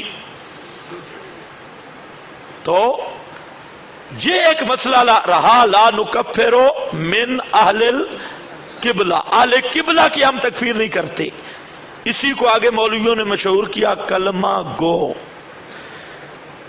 گو عمران گو، کلمہ گو، یہ کلمہ گو کی تکفیر نہیں ہے، کافر نہیں کہتے، حالانکہ علامہ انور شاہ صاحب رحمہ اللہ کی کتاب ہے اکفار الملحدین، عربی میں ہے، زبردست کتاب ہے، ڈیر زبردست، اس میں علامہ نے یہی بات کی کہ وہ نسخوں سے غلطی ہو گئی، نساخ سے، اصل عبارت تھی لا نکفر من اہل القبلۃ بذنب، ہم اہل قبلہ کی تکفیر کسی گناہ کی وجہ سے نہیں کرتے، بذنب کسی عمل کی وجہ سے نہیں کرتے، تو وہ بے زمبن کا لفظ اڑ گیا نساخ نے، تو مولویوں کے لیے سردرد بن گیا۔ اس پہ علامہ انور شاہ سے ہم نے بڑی بات کی ہے کہ اصل عبارت پوری بے زمبن کی تھی، اور مطلب یہ تھا کہ کسی گناہ، چوری، ڈاکہ، زنا، جھوٹ، اس طرح کے گناہوں کی وجہ سے ہم کسی مسلمان کو کافر نہیں کہیں گے، کیونکہ کفر کا تعلق تو ہے عقیدے کے ساتھ، عمل سے کوئی آدمی کافر نہیں بنتا۔ تو یہ اصل عبارت تھی، اور اس کو علامہ انور شاہ صاحب کو اللہ جزائے خیر اجر عظیم عطا فرمائے، بہترین انداز میں انہوں نے اس شک کو بیان کیا۔ اللہ تعالیٰ ان رسم المفتی والے مفتیوں کو توفیق دے کہ وہ اخفار الملحدین کا مطالعہ کر لیں۔ پھر فقہا نے متعین کیا کہ اہل قبلہ ہیں کون، اس پہ بات چلی۔ تو اہل قبلہ وہ آدمی ہے جو قرآن کریم کے کسی قطعی حکم کا منکر نہ ہو۔ اہل قبلہ کا یہ معنی نہیں ہے کہ کعبہ کی طرف منہ کرے، تو قادیانی بھی کر رہی ہے، وہ قادیانی سی کعبہ کی طرف منہ کرتی ہے۔ تو اہل قبلہ کا معنی ہے ضروریات دینیہ یا الفاظ دیگر کسی قطعی مسئلے کا منکر نہ ہو۔ جو کسی قطعی مسئلے کا منکر ہے وہ کعبہ کے اندر نماز پڑھے تب بھی کافر ہے، کعبہ کی طرف چھوڑو، جو کعبہ کے اندر کھڑا ہے نا اور قطعی مسئلہ کا انکار کر کے وہ وہاں پر بھی کافر ہے۔ یہ مسئلہ سمجھے۔ اب وہ علماء میں یہ اشتباہ رہا، اس لیے بعض علماء نے معتزلہ پر کفر کا فتویٰ نہیں دیا، اور اسی قانون پر کہ لا نکفرو من اہل القبلہ۔ تو خیر اس کی بھی جہاں ایک وجہ ہے، مولویوں علمی ایک بات جہاں لکھی ہے اس کا فائدہ تھا، اس لیے میں نے کہا یہ بھی بات آپ کو سمجھانی چاہیے تاکہ آپ کا ذہن کھلے۔ اب دیکھو، معتزلہ کی عدم تکفیر کا جواب یہی وجہ ہے کہ معتزلہ کو مشرک نہیں کہا گیا، کیونکہ وہ بندوں کے لیے باری تعالی والی خالقیت بے معنی ایجاد ما فوق الاسباب نہیں مانتے، بلکہ مخلوق والی خالقیت ما تحت الاسباب مانتے ہیں۔ یہ ان کی طرف سے تعبیل کی علماء نے، جنہوں نے تکفیر نہیں کی انہوں نے، لیکن ہمارا کام یہاں بن گیا۔ اب ذرا دیکھو، بل یہ کون ہے؟ علامہ تفتزانی شرح قائد، بل لا یجعلون خالقیت العبد۔ اس عبارت کو اگر آپ سمجھ گئے تو انشاءاللہ آدھی تو ہوئی سمجھ آ گئی۔ بل لا یجعلون خالقیت العبد، بلکہ وہ معتزلہ نہیں بناتے خالقیت عبد کی کا خالقیت اللہ، اللہ تعالی کی خالقیت کی طرح۔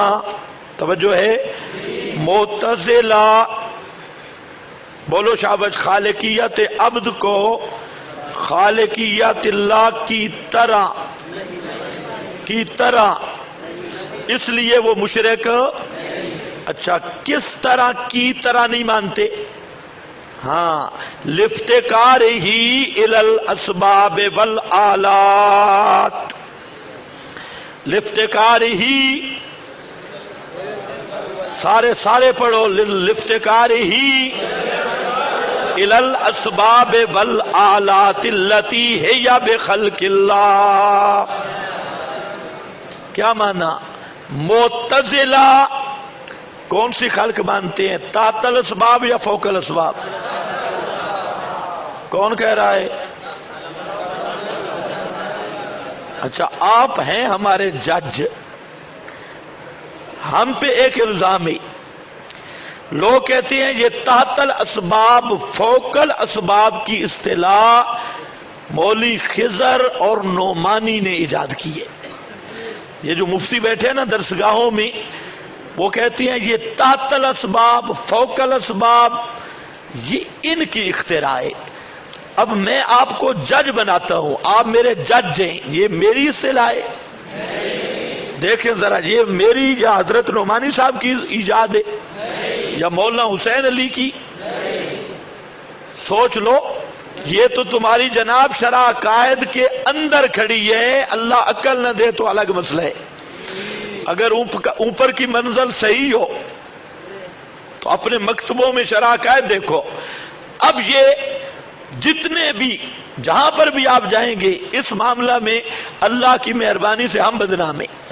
کہتے ہو جی ان کی اپنی اصطلاحیں، تحت الاسباب فوق الاسباب، تحت الاسباب فوق الاسباب۔ یہ ایسے امت کو مشرک بنانے کے لیے نعمانی صاحب مولوی خضر نے مشورہ کر کے، یہ دوسروں کی بات نہیں کہہ رہا، یہ اشاعتی کہلوانے والے بعض منافقین، ان کی بات آپ کو بتا رہا ہوں۔ دوسرے تو کہتے ہی ہے۔ ہمارا ایک رشتہ دار ہے، وہ ہے للوڑ، خیر وہ میں نے ایک جنازے پہ تقریر کی، میرے چچا کا جنازہ تھا، میں نے تقریر کی۔ لازمی نہیں جو میں کروں آپ بھی وہ کریں۔ وہاں پر بڑے بڑے مشرک تھے، ایم پی ایم این اے، اس طرح کے بڑے بڑے۔ میں نے تقریر سے پہلے یہ بات کی، توحید کی، بارہ لمبی بات ہے، میں مختصر کرتا ہوں کہ مشرک کی بخشش نہیں ہے، بخشش توحیدی کی ہے، وہ ہے ریکارڈ ہے، وہ آپ سن سکتے ہیں۔ اگر اس دن مجھے کوئی بتا رہا تھا نیٹ پر بھی ہے، تو میں نے کہا شرک یہ ہے کہ اللہ تعالی کے سوا ما فوق الاسباب کسی کا تصرف مانے، کسی کا علم مانے، یا ما فوق الاسباب کسی کے سما کا عقیدہ رکھے، وہ مشرک ہے۔ اور جو تم میں سے ایسے آدمی موجود ہیں وہ جنازے سے باہر نکل جائے۔ یہ مواحد کا جنازہ ہے، کسی مشرک کو یہ جنازہ پڑھنے کی اجازت نہیں، نکل جاؤ باہر۔ خیر وہ تھوڑا سا سپیڈ لگی، سارے یوں دیکھتے، ویسے تو مجھے پہچانتے ہیں میں کام گڑبڑ ہوگا، خیر رگڑا شگڑا دیا اچھا کر کے۔ اس وقت تو کچھ نہیں ہوا، میں بعد میں جب آ گیا پیچھے بڑا شور، او جناب اس نے حیاتی کہیں کہ اس نے ہمیں مشرک کہا، بریلوی کہے ہمیں مشرک کہا، مجھے کہتے ہیں، میں نے کہا دونوں ہیں، دونوں ٹھیک کہہ رہے۔ اگر یہ ما فوق الاسباب غیر اللہ کے سما کے قائل ہیں یہ بھی مشرک ہیں، ما فوق الاسباب غیر اللہ کے علم تصرف کے وہ قائل ہیں وہ بھی مشرک ہیں۔ خیر بڑی لمبی چوڑی بات چلی، اس کے بھائی وہ مولوی صاحب ہیں، بالکل ایسے چوہا سا ہے، اور تو اس کے بھائی وغیرہ انہوں نے مجھے فون کیا کہ وہ کہتا ہے جی کہ ہم مولوی بلاتے ہیں گفتگو کرتے ہیں۔ میں نے کہا اس کو کہو میں مولوی آپ کے مولوی کے آنے جانے کا خرچہ بھی دوں گا، بلا۔ تو خیر وہاں میں نے گپ سنائی، مناسب نہیں لیکن اب چونکہ تفسیر کا تو ہے نہیں ٹائم تو سن لو۔ میں نے کہا کہ ایک آدمی تھا، اس نے دوسرے آدمی کے سامنے ننگا ہوا، جس آدمی کے سامنے ننگا ہوا وہ خنسا تھا، خنسے کو دیکھ کر ننگا ہونا اس کی بےزتی کے لیے، تو اس نے شلوار کھول لی، ننگا ہوا تو خنسا نے آواز دی، او فلانا ادھر آ، او فلانا ادھر آ۔ اس نے کہا یہ کیا؟ تو اس نے کہا کہ خیر اب تو میرے سامنے ننگا ہوا نا، تو میرا بھائی آیا تو میں اس کو کہوں گا وہ تیرے سامنے ننگا ہوگا، وہ خود تو ہو نہیں سکتا تھا۔ میں نے کہا بھئی تم خود تو مولوی ہو، وہ خود سے تو اور بھائی کو بلا لو جو آپ سے مولوی ملتا ہے۔ خیر لمبی بات، انہوں نے بڑا شور کیا، ما تحت الاسباب ما فوق الاسباب، یہ اپنی اصطلاحیں۔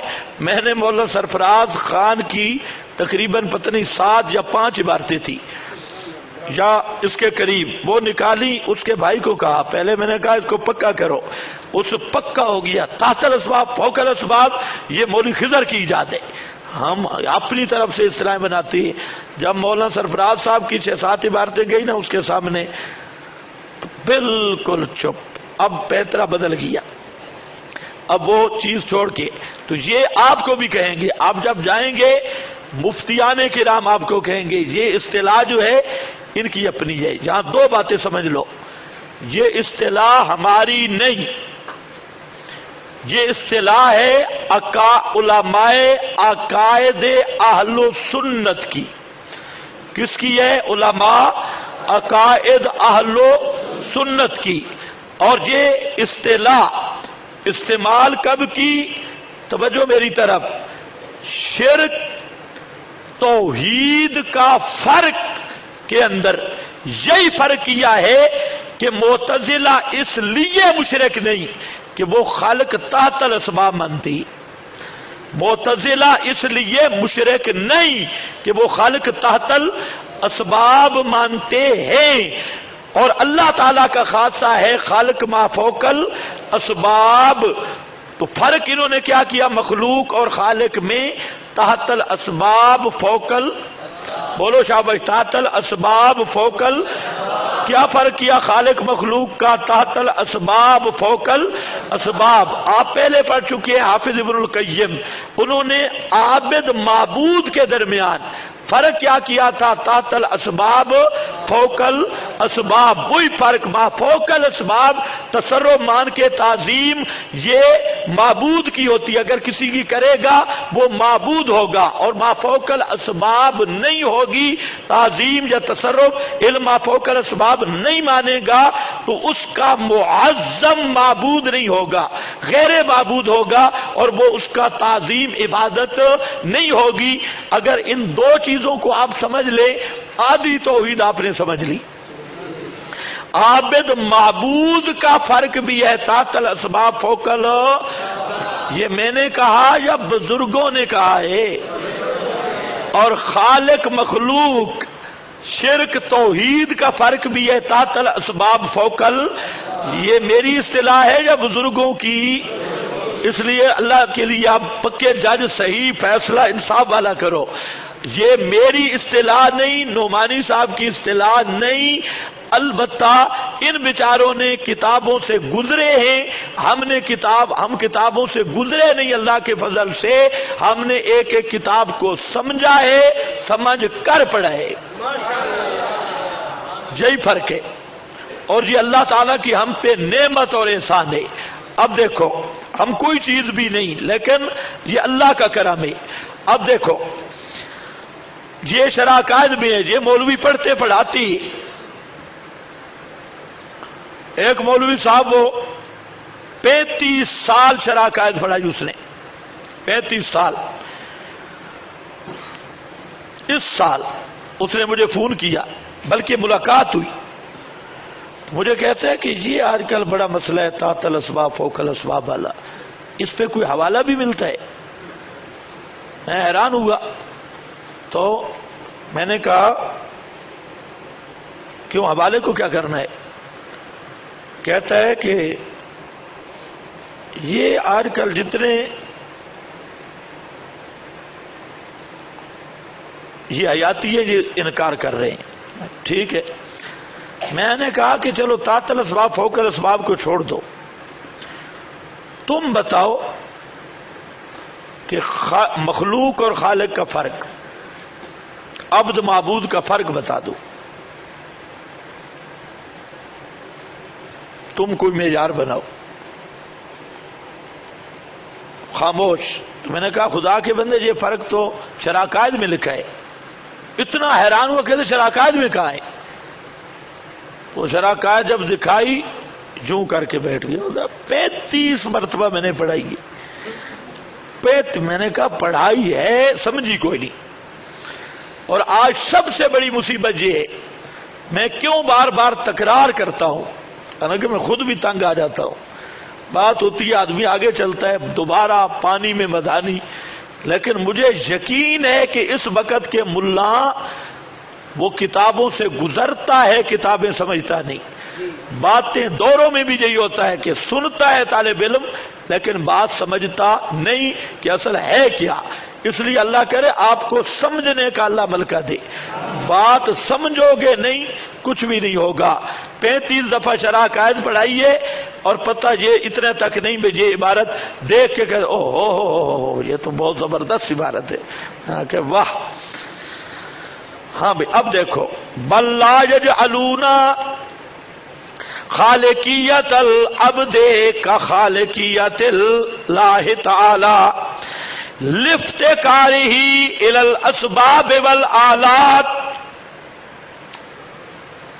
اسی طرح آپ کو ایک عنوان دے رہا ہوں، آپ 150 سے بھی زیادہ والا آپ کو مل جائے گا تحت الاسباب فوق الاسباب پر. شرح عقائد میں اپنا شرح عقائد میں بھی ہے، مقاصد میں بھی، اور یہ تمام کتب عقائد میں اور تمام اصول الفقہ کی کتابوں میں ایک جو بحث ہے خلق اور کسب کی. بندہ خالق افعال نہیں، کیا ہے؟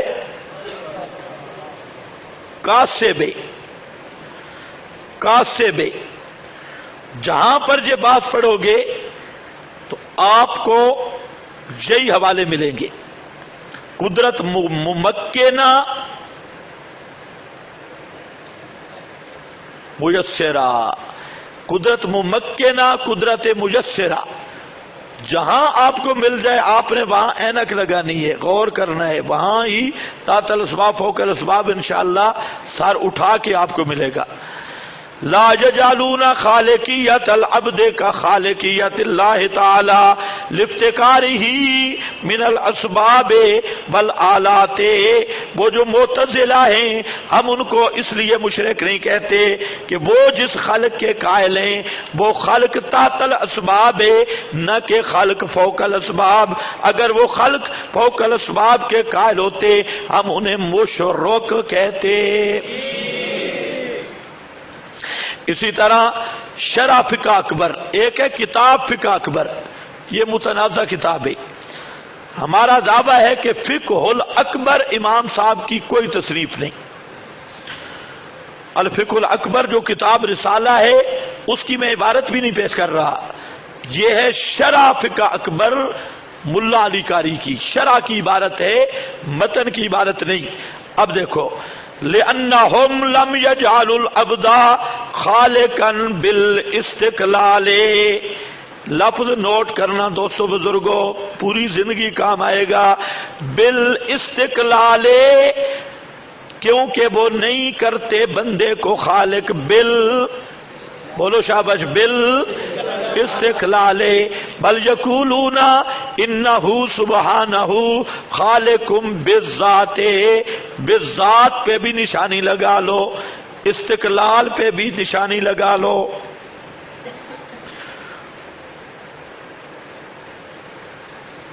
والعبد خالق بواسطۃ الاسباب. سن رہے ہو نہیں سن رہے؟ ہاں مدرسوں میں جا کے پھر ہمیں بدنام کرنا. والعبد خالق، پڑھو پڑھو سارے پڑھو سارے. بواسطۃ الاسباب والآلات التي خلقها اللہ فی العبد. یہ وہی اسی طرح کی عبارت ہے شرح فقہ اکبر میں، اور یہ بھی عقائد کی کتاب ہے. سمجھ گئے یا نہیں سمجھ گئے؟ یہ بھی تو ملا علی قاری نے وہی فرق کیا کہ لم یجعل العبد، معتزلہ نہیں کرتے بندے کو خالق. لیکن یہاں اور ایک فائدہ آ گیا، وہ بھی سمجھو. ایک لفظ آیا استقلال، ایک لفظ آیا بالذات، اور مقابلے میں ہے الاسباب. معلوم ہوتا ہے کہ ما فوق الاسباب کی 3 تعبیریں ہیں. ما فوق الاسباب کی کتنی تعبیریں ہیں؟ نمبر 1 بالاستقلال، نمبر 2 بالذات، نمبر 3 ما فوق الاسباب. کتنی تعبیریں ہیں؟ جہاں بالاستقلال کا لفظ آیا اس سے بھی بالاستقلال کہہ دو یا بالذات. مراد کیا ہے؟ ما فوق الاسباب، دونوں پر اطلاق ہوتا ہے. اس فائدہ کو کبھی نہ بھولنا. بریلوی ہے نا، بریلوی، وہ جب پھنستے ہیں تو وہ کہتے ہیں کہ تحت الاسباب، فوق الاسباب کی جو اصطلاح ہے مولوی حسین علی کی ہے، وہاں بھچنا والے نے ایجاد کی تھی. مشرک ہمیشہ تباہ کر نال بن نال، تو انہوں نے مولانا حسین علی کے ذمہ لگایا اور ان سے پوچھو بھائی تم کیا فرق کرتے ہو؟ تو وہ کہتے ہیں بالاستقلال، استقلال اور غیر استقلال. اللہ مستقل ہے اور بندہ غیر مستقل ہے. لیکن آپ کو پتا ہونا چاہیے، جہاں لے آؤ اس کو اور اس کو کہو یہی مستقل کی ذرا تعریف کر. مستقل کس کو کہتی؟ تو انشاءاللہ تعریف نکلے گی وہی فوق الاسباب. استقلال، عدم استقلال مترادف ہے تحت الاسباب فوق الاسباب کے. تو یہاں ذرا دیکھ لے اندر، بالاستقلال کو مقابل کس کے لایا؟ بواسطۃ الاسباب. بالذات کو کس کے مقابل لایا؟ بواسطۃ الاسباب. کوئی میری بات بھی سمجھ آئی ہے یا نہیں آئی؟ وہ کبھی کہتے ہیں ذاتی عطائی کی بات سے، بالذات بالاستقلال. ہم کہتے ہیں الو ہو، صرف لفظ ہی بدل رہے ہو نا، بات تو ہمارے والی کر رہے ہو. بالذات کا معنی بھی ما فوق الاسباب، بالاستقلال کا معنی بھی ما فوق الاسباب. تو اس لفظی نظام میں جھگڑنے کی کیا ضرورت ہے؟ تم بالاستقلال کہو تو استقلال کو متعین کرو. ما فوق الاسباب آسان لفظ ہے، اور بالذات ہے تو ذات کو متعین کرو. کیا معنی؟ انشاءاللہ یاد رکھنا، یہاں پر لکھ لو اشارتاً. حضرت شاہ ولی اللہ کی عبارت جو ہے نا الفوز الکبیر میں، زبردست الشرک ان یثبت للہ، شرک کی جو تعریف کی ہے حضرت شاہ ولی اللہ محدث دہلوی نے الفوز الکبیر میں زبردست تعریف ہے، اور وہاں پر بھی تحت الاسباب فوق الاسباب کی تقسیم موجود ہے.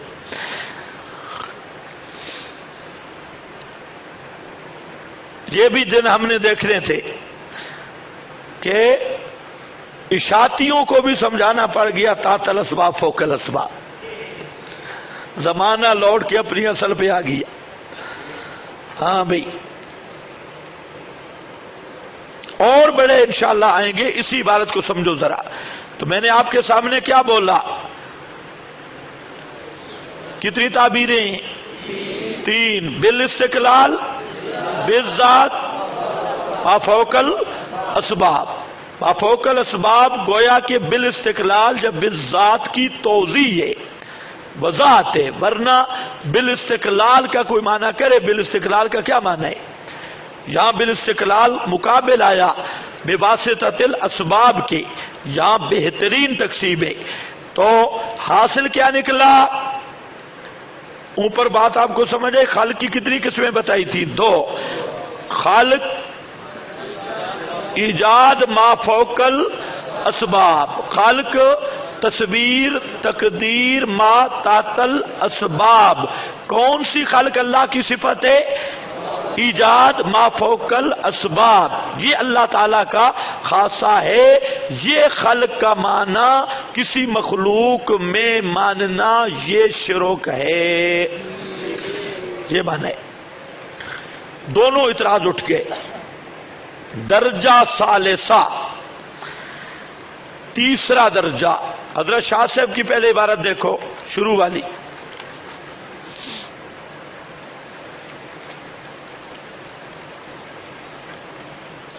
والثالثہ حصر و تدبیر السماوات والارض. درمیان والی چھوڑ دو. والثالثہ تو او اخیر سے اوپر والی لین ہے. والثالثۃ حصر و تدبیر السماوات والارض، اور تیسرا درجہ ہے آسمان و زمین کی تدبیر کو بند کرنا، وما بینہما، اور جو کچھ آسمان و زمین کے درمیان میں ہے، فیہ تعالی، اللہ تعالی کی ذات پاک میں آسمان و زمین وما بینہما کی تصرف اور تدبیر کو اللہ تعالی کے ساتھ خاص ماننا، یہ تیسرا درجہ ہے توحید کا۔ اب آ جاؤ صفحہ نمبر 4 پر۔ درجہ ثالثہ توحید فی التصرف والتدبیر، یعنی تمام اشیاء کے تصرف کو اللہ تعالی کے ساتھ مختص ماننا، اور اس کے سوا کسی ہستی کو بھی کسی شے میں ما فوق الاسباب متصرف نہ ماننا۔ سن رہے ہو بزرگوں؟ تمام اشیاء کے تصرف کو اللہ تعالیٰ کے ساتھ مختص ماننا، اور اس کے سوا کسی ہستی کو بھی کسی شے میں ما فوق الاسباب متصرف نہ ماننا، کلین نہ جزین نہ ذاتن نہ عطاءن۔ توحید کے اس درجہ کا مقابل شرک فی التصرف والتدبیر ہے، یعنی اللہ تعالیٰ کے سوا کسی ہستی کو کسی شے میں ما فوق الاسباب متصرف ماننا، خواہ تصرف اس کا کلی اور عمومی مانے یا جزوی اور مخصوص مانے، خواہ تصرف اس کا ذاتی مانے یا تفویضی مانے، کل کائنات میں مانے یا کائنات کی کسی جز میں مانے۔ مختار کل چھوڑو، ایک ذرے پر بھی مخلوق کا تصرف ما فوق الاسباب مانے مشرک ہے۔ کلیاً جزیاً کا یہاں پر کوئی مسئلہ نہیں، ذاتی تفویضی کا بھی کوئی مسئلہ نہیں۔ اس پر شواہد القرآن، شاہد نمبر 1، یدبر الامر ما من شفیع الا من بعد اذنہ۔ یدبر الامر، خود تدبیر کرتا ہے ہر کام کی، یہ سورہ یونس ہے۔ اور شاہد نمبر 2، یدبر الامر یفصل الآیات لعلکم بلقاء ربکم توقنون۔ یدبر الامر، خود تدبیریں کرتا ہے۔ تدبیریں کرنے والا کون ہے؟ یدبر الامر، خود تدبیریں کرتا ہے کائنات میں، کوئی تخت پر، کوئی تختے پر، کوئی موت کی کشمکش میں، کوئی صحت مند، کوئی بیمار، کوئی ہنس رہا ہے، کوئی رو رہا ہے، کہیں شادی ہے، کہیں ماتم ہے، کہیں سردی ہے، کہیں گرمی ہے، کہیں راتیں بڑھ رہی ہیں، دن کم ہو رہے ہیں، کہیں دن بڑھ رہے ہیں، راتیں کم ہو رہی ہیں۔ یہ سارے جہان کی تدبیریں، ساری کائنات کی تدبیریں کرنے والا یدبر الامر، یہ صرف اللہ پاک خود ہے۔ سورۃ الرعد آیت نمبر 2، شاہد نمبر 3 سورہ سجدہ ہے، فرمایا یدبر الامر من السماء الی الارض، سارے جہان کی تدبیریں کرنا یہ اللہ کا خاصہ ہے۔ مدبر کل صرف اللہ رب العزت کی ذات ہے۔ کتنے درجے ہو گئے؟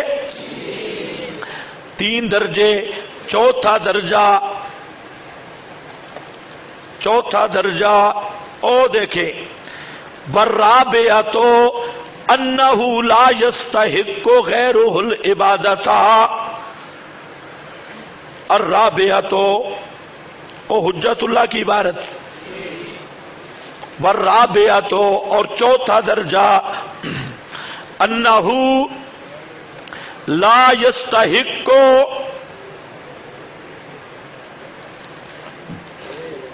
غیرہ العبادۃ، چوتھا درجہ ہے لا الہ الا اللہ، توحید فی الالوہیت والمعبودیت۔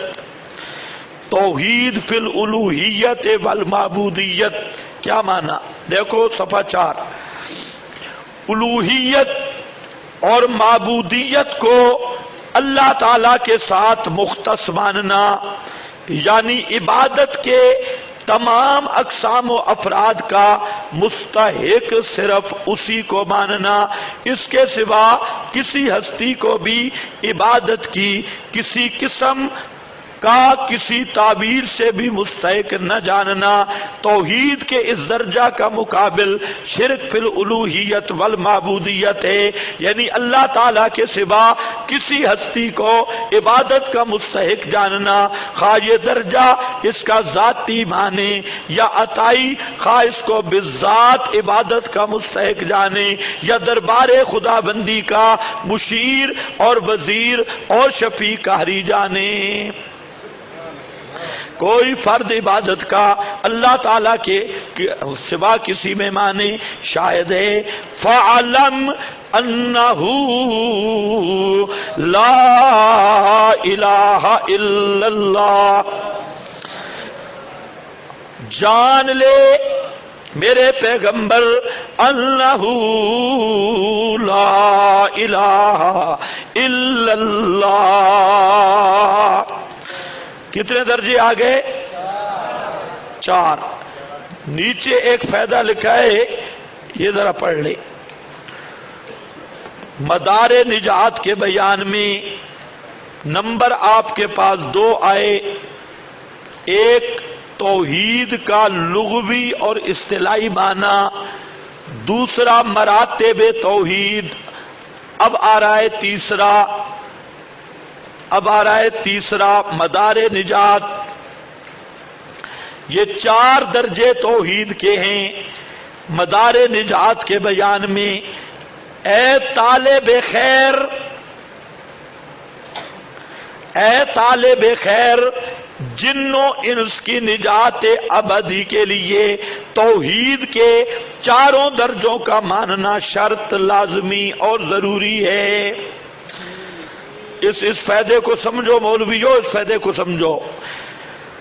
ماننا شرط لازم اور ضروری ہے. اگر کوئی شخص ان 4 درجوں میں سے کسی ایک درجہ میں مشرک ہے تو باقی 3 درجوں کی توحید اس کو ہرگز نجات نہیں دلا سکتی، بلکہ کسی ایک درجہ میں مشرک ہونے کی صورت میں باقی درجات کی توحید بلحاظ نجات بیکار اور لغو ہے. خلاصہ یہ کہ جب تک 4 درجات توحید کے مکمل نہ ہو جائیں، خاتم الانبیاء صلی اللہ علیہ وسلم کے اولین مخاطب یعنی مشرکین مکہ توحید کے پہلے 2 درجوں میں اور تیسرے درجے کے امور اعظام یعنی جہاں. اب سمجھو بات، توحید کے کتنے درجے ہیں؟ 4. نجات کے لیے کتنوں پہ ایمان ضروری ہے؟ اب آؤ، مشرکین عرب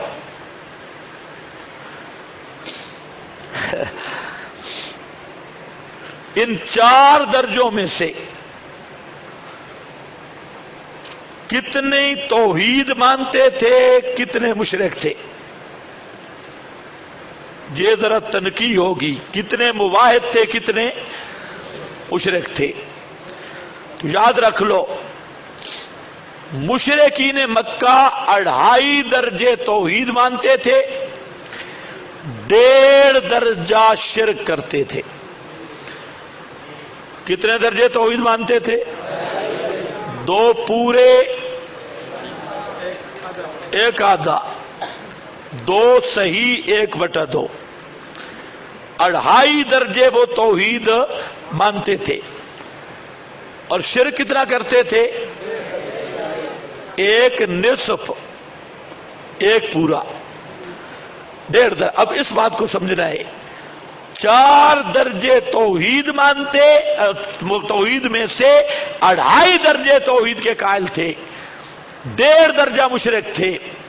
پہلے یہ بات سمجھے، یہ جو پہلے 2 درجے ہیں، لا واجب الوجود الا اللہ، لا خالق الا اللہ، اللہ تعالیٰ کے سوا واجب الوجود کوئی نہیں۔ ابو جہل کا عقیدہ بالکل یہی تھا، اور اس مسئلے میں مکے کا مشرک نبی کریم علیہ السلام کا مخالف نہیں تھا۔ مکہ والے بھی یہی کہتے تھے واجب الوجود اللہ، اور نبی کریم علیہ السلام بھی یہی کہتے تھے واجب الوجود اللہ۔ یہ پہلا درجہ توحید کا سارے مشرکین حرم مانتے تھے۔ دوسرا درجہ کیا ہے؟ لا خالق الا اللہ، اللہ تعالیٰ کے سوا کوئی خالق نہیں۔ اللہ نے آسمان بنایا، اللہ نے زمین بنائی، اللہ نے پہاڑ بنائے، اللہ نے دریا بنائے، اللہ نے 200 بزرگوں ستارے بنائے، اللہ نے سورج بنایا، اللہ نے چاند بنایا، اللہ نے ڈنگر بنائے، اللہ نے ریبنڈیوں کو پیدا کیا۔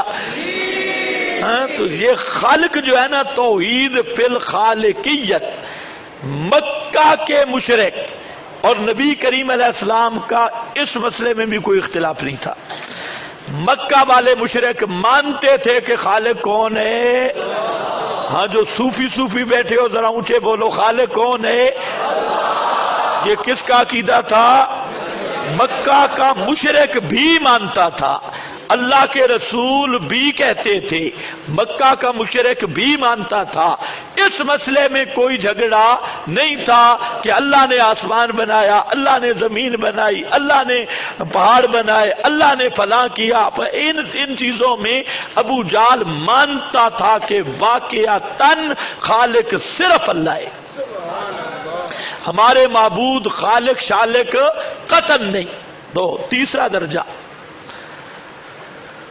تصرف اور تدبیر، تصرف اور تدبیر، تصرف اور کائنات کو چلانا، اس کے وہ دو درجے بناتے۔ ایک ہیں امور عظام، بڑے بڑے کام، بڑے بڑے کام، اور ایک ہے امور حقیرہ، چھوٹے چھوٹے کام۔ جو امور عظام ہیں، بڑے بڑے کام، تو مکہ کا مشرک عقیدہ رکھتا تھا کہ اس میں اللہ وحدہ لا شریک ہے۔ لا متصرف فی الامور العظام الا اللہ، لا متصرف فی الامور شاباش بولو، ٹائم ہو گیا ہے، فی الامور العظام الا اللہ۔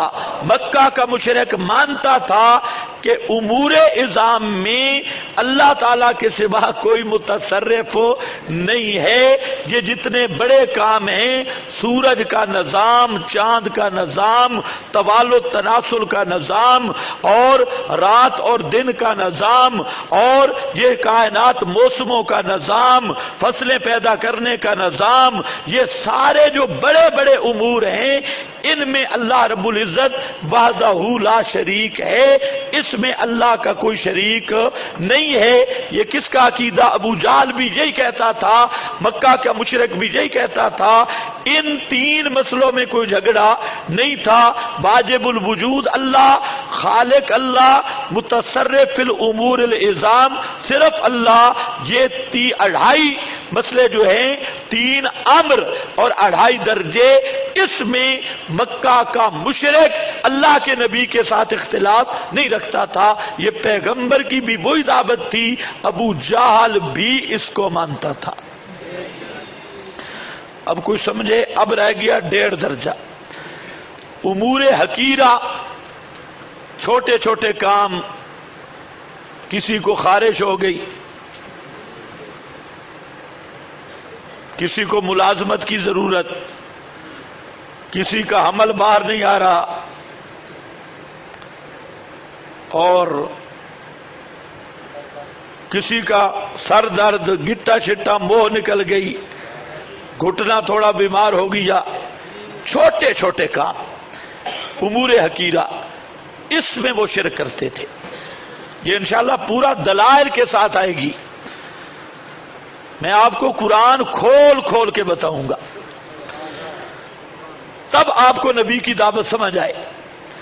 ہمارا مقصد کسی فرقے پر ہٹ بازی نہیں. ہم رونا اس لیے روتے ہیں کہ یہ جو کہتے ہیں ہم نبیوں والا کام کرتے ہیں، نبیوں والا نہیں، ابو جہل والی توحید بیان کرتے ہیں جتنا ابو جہل مانتا تھا. لوگ کہتے چھوڑو جی وہ بھی توحید بیان کرتے، اللہ خالق ہے، اللہ مالک ہے، اللہ راہ. یہ توحید ابو جہل، خدا کی قسم اگر یہی دعوت رسول کی ہوتی ابو جہل پہلا امتی بن جاتا، پہلا امتی. اور یہ اگر یہ اس کو دعوت دے ابو جہل پوری زندگی رائے بینٹ کے لیے وقف کر دیتا. اس مسئلے میں کوئی اختلاف نہیں تھا ابو جہل کو. اڑائی امور حقیرہ میں ایک اس میں مشرک تھے. دوسرا درجہ ہے توحید فی الالوہیت. الوہیت اور لوازم الوہیت، اس میں پورے مشرک تھے. تو 1.5 درجہ مشرک اور کتنے درجے موحد؟ 2.5 درجے موحد. دیکھیں آپ کے پاس جو عبارت لکھی ہے شاہ صاحب کی، اس میں ذرا دیکھ لو. 2 مرتبے جب بیان کیے نا، درمیان میں جو میں نے چھوڑ دی تھی 2 مرتبے بیان کیے. درمیان میں عبارت ہے وہاتان، پہلا صفحہ پہلا، دوسری لائن درمیان سے وہاتان. یہ 2 درجے، کون سے 2 درجے؟ ہاتان المرتبتان لم تب حاصل کتب الالہیہ انہما. ان 2 درجوں میں آسمانی کتابوں نے بحث نہیں کی، لمبی بحث نہیں کی. بلم یخالف فیہما مشرک العرب، اور نہیں مخالف تھے ان 2 درجوں میں مشرک العرب، عرب کے مشرک. ولل یہود ولن نصارا، یہود اور نصارا، نہ یہودی ان کے منکر تھے نہ نصارا ان 2 درجوں کے منکر تھے. بل القرآن العظیم ناسن، بلکہ قرآن عظیم واضح بیان کر رہا ہے الا انہما من المقدمات المسلمہ عندہم، کہ یہ جو چیزیں تھی نا یہ مقدمات مسلمہ سے تھی. عندہم، عندہم، یہ میری بات ہے، یہ شاہ صاحب کی ہے.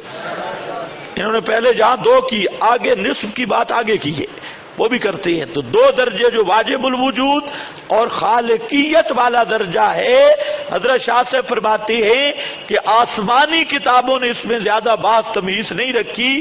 کیوں؟ اس لیے کہ اس درجہ میں مکہ کے مشرک بھی اختلاف نہیں کرتے تھے، یہودی نصرانی بھی اس مسئلے میں اختلاف نہیں رکھتے تھے پیغمبر کے ساتھ. تو اس لیے قرآن نے نص کی ہے، نص کی ہے کہ یہ دونوں درجے واجب الوجود والا اور خالقیت والا یہ مقدمات مسلمہ میں سے ہیں جن کو فریق مخالف بھی تسلیم کرتا ہے. اب اذان کہو، نماز پڑھ لے.